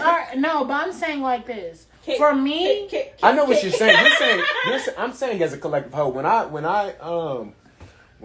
When I'm describing a rapper and I'm starting to like rate them or whatever, I look at I guess what's his wordplay, what's his charisma with his raps. What's his flow? Like all of that stuff I take into context. I don't just look at he has great wordplay. And also beats too. Like if you got a song with no beat, bro, I can't listen to it. I'm sorry. I can't. You can have great wordplay. Yeah, bro. If you can have great wordplay, but if the beat is trash, I'm sorry, bro. You should have just made a poem. Like seriously, but no, like that's what I look at. My thing is this: I look at wordplay, I look at lyricism, I look at like the little conundrums. That I look at all the different shit. But my thing is this: for me, if you're gonna be the greatest rapper of all time, the way that you put Jay-Z at, I wanted to. He does not have any complex bars. I had to sit back and think. Like, damn, like there was a multiple meaning. What kind of complex bar are you looking for? Like, I want to think. I can about what? Like, what are you trying to think of? Are you trying to think of just like general stuff that you see going in society, or are you trying to think for like Not even conspiracy type stuff. Like, what are you looking for? When Because I'm talking about, I want the bar could be put in different ways. Like, you could have seen it this way. You could have seen it Lupe this Fiasco way. type shit. Yeah, Lupe. If you want to say like, or Kendrick is very good. Yeah, Kendrick too. Kendrick, yeah. Kendrick is very good. Like you could, like this person could have seen. I want to have a discussion about the bar. The bar. So you looking for bars? Very much so. Lil Wayne too is very good at genius. like. Lil Wayne with the Jay-Z? No Jay. Like not saying that Jay-Z. Eminem too. Don't. Eminem, yes. I'm looking. I think that's what I'm looking for. Complex bars. A lot of JC's shit is hard, yes, but it wasn't. I didn't really have to think. I could catch on easy. Yeah. So my thing is, I want to have a lot of Jay-Z shit is not complex to me. It don't really. You trying to be on Rap Genius all day, basically. Right. Like when Papoose, when he did the A to Z freestyle, even though it was a freestyle, there was some shit like he said. Like this. Yes, exactly. Yeah. I want to think. Yeah. I want something that is going, and I think Lupe is one of the best at making niggas think. Like, I don't want it to be so complex where I'm like, all right, I got that bar. Oh, I got that bar. Yeah. Oh, I got that bar. I don't want to get the bar right off. I want to have to replay it back where I'm like, damn, I could have took it this way. You heard that? Yes. Yeah, that's another so I know. So there's a lot of songs, and Kendrick and J. Cole. I like J. Cole because he's a storyteller. Yeah. And then I think J. Cole's. I think if you want to compare somebody to J. Cole, you would compare him to like a Nas. More so than like a Jay-Z. Although I can see both of them. I can see both of their influence on him. But I see more Nas. Nas is one of the best. He's one of the best storytellers, but he's one of the most complex bar storytellers. How did you like his most recent album? Nas? Have you listened to it? To Nas' most recent? No, I haven't. King's Disease 2, yeah. I liked it. I didn't like it more than King's Disease 1, the one he dropped last year. Oh, yeah, that was fire. Yeah. But that was in my top 5 albums. Of the year. Of the year. I was about to say, his first album was nobody could fucking. Yeah, I already know. But I'm saying the reason why I love Papoose, like when he says something. I never really listened to him. Papoose got bars, nigga. Papoose. No, people really sleep on Papoose. I will definitely. Everybody is so because his music is not there, but look at the A to Z. It's because people can't comprehend what the fuck he's saying. Yeah, the A to Z fucking freestyle is fire. Like, if you dumb, just say that. Like he said, I'ma put you he said, you the last one, you the 8 ball. I'ma put the 9 to Uranus. Like, because like he said, I'm gonna put the 9 to Uranus, the 8 ball, you the last one. The last pool ball, 8 ball, and then Uranus is the 8th planet. To Remy Ma? Yeah. And then Uranus is the 8th planet. Like, there was so much shit that you got from that one bar. Yeah. You listen to Absol? No. Absol. Based on what you telling me about the type of rappers you like, you will fuck with Absol. Okay. I'm gonna give you the album to go back. I don't really listen to rap that much. Yeah. But I'm more of an R&B person. Nobody. I love R&B. Nobody can have an R&B fucking argument with me. Oh, actually, now that y'all mention it, I remember it was that time we was at David's house, and I was telling y'all about Jay-Z. Yeah, Jay-Z. Yeah, and I was like, he's really going hard for this man, and I just don't see it. I don't see it at all. I was like, where? Every time he was on a Beyonce song. And then you can't tell me one weak Jay-Z album or one mediocre Jay-Z album. As someone who listens to Beyonce, every time I hear Jay-Z come on, I'll be like, bro, why? I just feel like y'all already got this preconceived notion. Song like off. I did that. This preconceived notion. That Jay-Z, like, that y'all don't like Jay-Z. I don't. It's not that I don't like him. Against the man, I'm just saying I don't understand the hype because until Jay-Z's done anything for me to be like, oh my god, that's the nigga. That wasn't brought up on Jay. That's probably what it is. That probably wasn't brought up. No, God, we were more so. I wouldn't either. There was no Jay-Z played in this house. My dad I wouldn't either like that. Jay-Z. For good measure. I was raised on Wayne, Zero. Yeah. We were raised on swing music. Yeah. I mean, I feel like we we had older parents, so like, and our dad was definitely our biggest musical influence. So we were definitely listening to like way older stuff than what the typical person, probably would grew up on. I was listening to swing music. Like, my dad loved him some fucking Chop and Screw. He would them Chop and Screw UGK. videos that be like 20, 30 minutes. Yes. We be right there, Yeah. Facts. So I'm more so a Chop and Screw kid. So I listen to a lot of Chop and Screw or New Orleans rappers. Mm-hmm. I wouldn't love really... New Orleans music. Yeah. So Currency probably like one of my top 5 rappers right now. Who? Favorite Currency. Yeah. Boy, yeah, Currency. Yeah. It's like he get better with time. He is. Literally. He's like wine. Yeah. Currency. So, like, I listen to a lot of, like, New Orleans or Houston rappers, or Atlanta rappers. But a lot of South rap. It's great rap music being put out all over the country right now. St. Louis got a lot of great little... I don't listen to too many St. Louis I listen rappers. to one St. Louis I like rapper. Memphis. Memphis. Hey. Memphis, yeah. Hey, Memphis. it's like the toxic rap music be hard Yeah. to... Like, I be like, damn, this is very... pollutive to our community. But at the same time, I be like, toxic as fuck. hey, Moneybagg talking that shit on this song. Moneybagg do be talking I be that like, shit. Moneybagg talking that shit. I be like, Dolph, I still like Dolph, but I feel like Dolph's starting to kind of... Dolph kind of fell off after he got just shot. a little bit, but he is when it comes to Gotti, I like Gotti too. I do like Gotti. Yeah. I feel like Memphis ain't what's that little skinny nigga, the little light skinned nigga? Ain't he from Memphis? Memphis? Too? NCLE Chopper? Yeah, NLE NLE Chopper. Chopper. Ain't he from Memphis? Yeah. Memphis is owning the 20s. The All right. right now. Who y'all feel like run rap right now?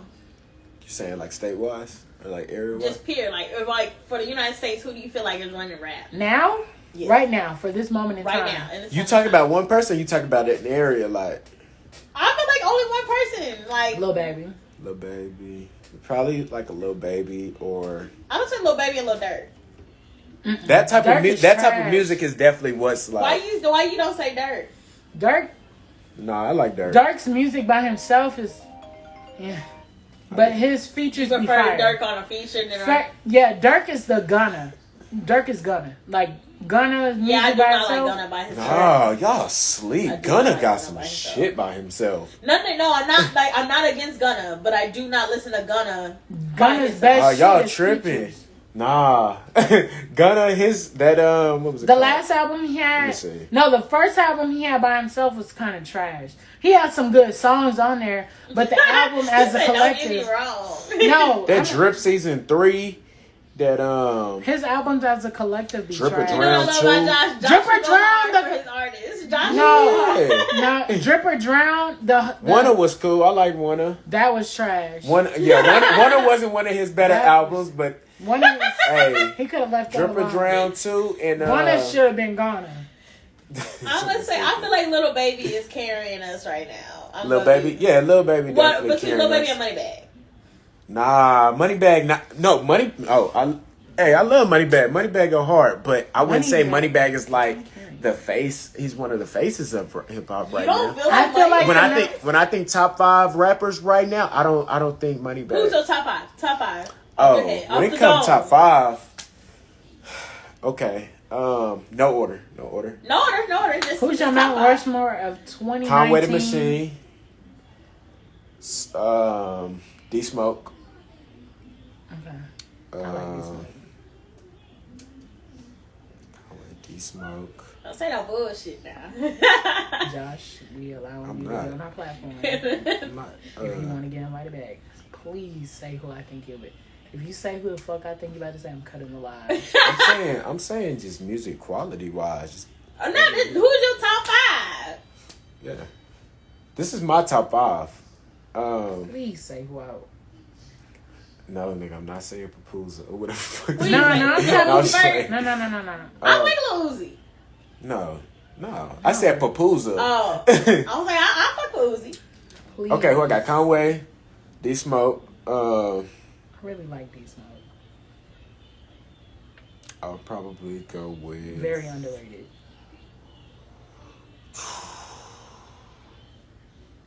too many niggas out right now.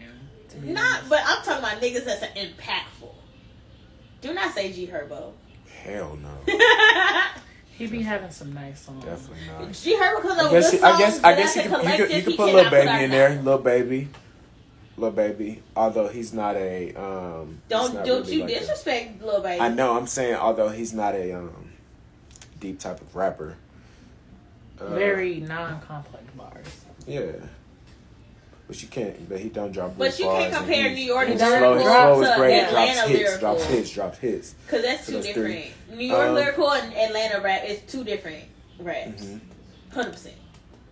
I think that's the other reason why I put so much pressure on Jay-Z, because you from New New York. Your shit supposed to be lyrically very good. I like You tripping on Ferragamo. Jay? I don't know where you getting this Now from. we got Grace like Nas and shit coming out of New York. You don't want to listen to Jay-Z, the fuck? Jay-Z better than Nas. The fuck? Jay-Z's had a better career than Nas. Better career music. Yeah. Bars wise, no. I'm gonna say I really want to put Freddie Gibbs in there on the cool. I would allow Jay-Z you to did do for his that. song was I Marry put Freddie Beyonce. Gibbs in there, And I too. said what I said. That is his best career move. You know who Benny the Butcher is? Yeah. I almost want to put Benny the Butcher in there, but I got one more. Mm-hmm.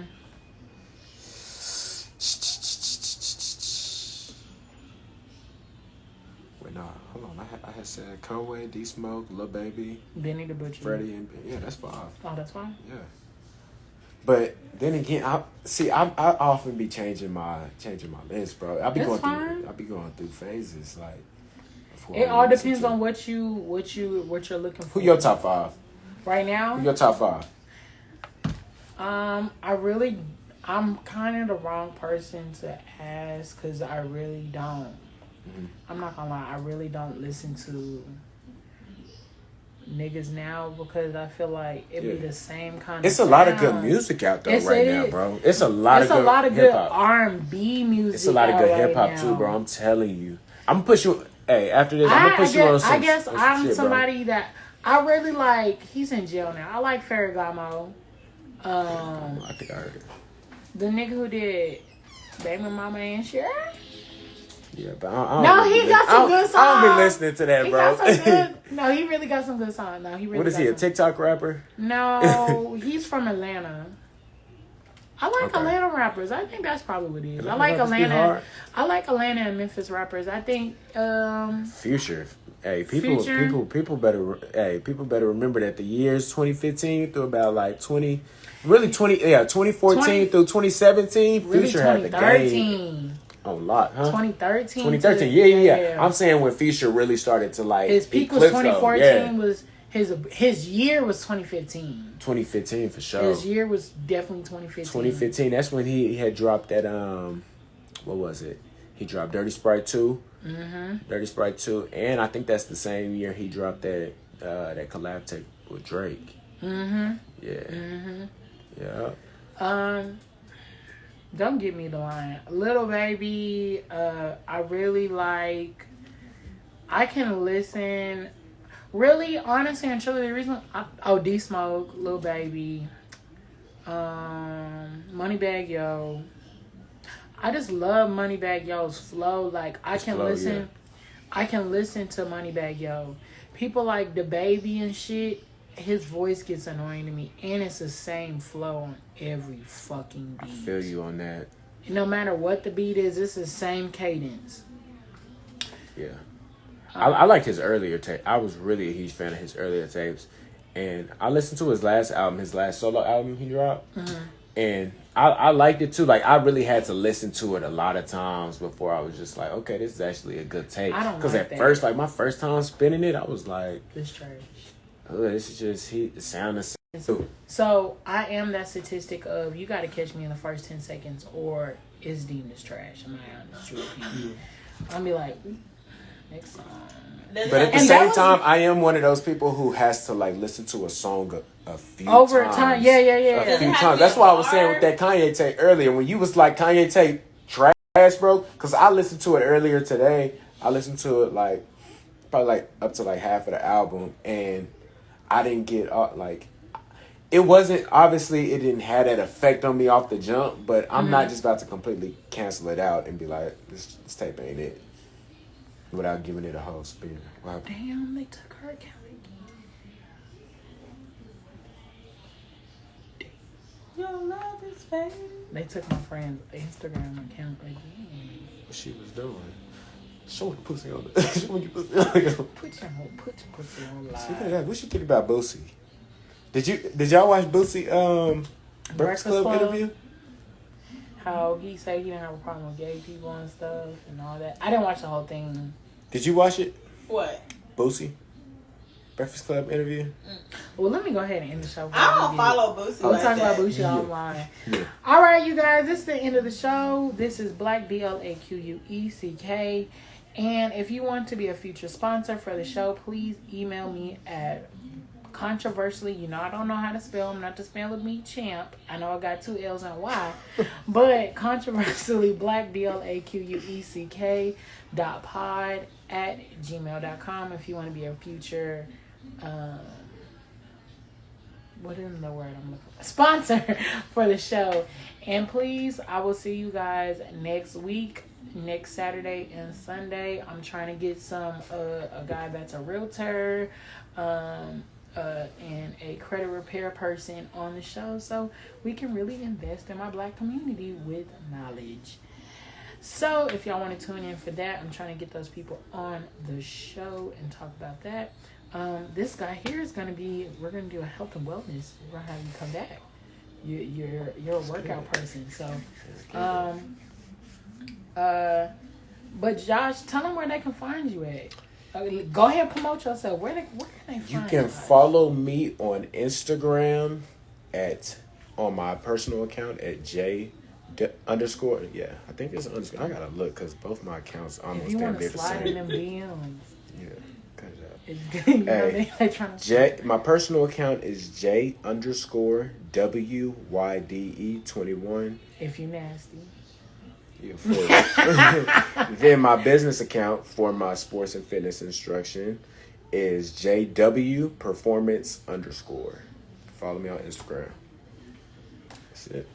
But if you want them DMs, go ahead and follow that person. Hey, if you slide in my DMs, just make sure it's on the personal account. I like to stay professional with it. I like that because Yeah. people be mixing business with Yeah. pleasure, and he don't mix his business with pleasure. I don't. So if you hit up the DM about workout, you right. work out. Hit me up. If you hit up, Athletes, general fitness people, whatever. Just hit me. I'm about to get right. I'm about to lose me another 30, bitch. He said he trying to get down to 102. I'm Didn't he not say trying- 102 earlier? No, I said I want to when I get to 102, 102 years old. 102 years old. That's right. Yeah, me and Josh was like, Y'all thought I wanted Boy. to weigh 102? yeah. Hey. I'm gonna be looking like a fucking bobblehead. My head is too big for that. Man, if you get down to 102, bro, I'm gonna I'ma be have to. looking like a. How much you weigh? I weighed myself the other day. I was 168. I don't even look like it right. But say you look like you about 180. No, that's really like that's Your in goal? my pretty normal weight. That's what I What thought I you was. ain't I thought been I'd be eating? like 175. Nah, bro. No, nigga said, you ain't been eating. No, I have, bro. I do a lot. I run a Baby, lot. you I ain't run a got lot, no and I don't legs. lift weights no more. Why? I stopped lifting weights like 7-8 months ago. I just do straight calisthenics, just straight.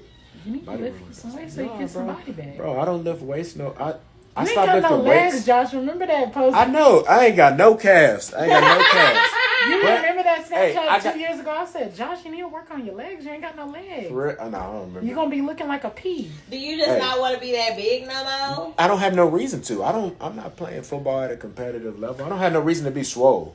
No, I don't. mean you. But I'm still in really good What's shape. like Like your ideal body shape? right now. No, but Right now? let me tell you something. But when I'm gonna be honest. When I'm looking for a trainer, Mm-hmm. I want my trainer to look like an Adonis. Listen. I'm cut. If I take my Okay. if I was to take my shirt off right now, I'm still cut. Like I work out a lot. I run 3 to 4 miles 3 days a week. Yeah, like I still do You it. don't look different than I'm high school you. Yeah, I don't look like a football player anymore. I look, Okay. I'm just. I want my nigga like if I get a trainer. I Mm-hmm. got one now, y'all.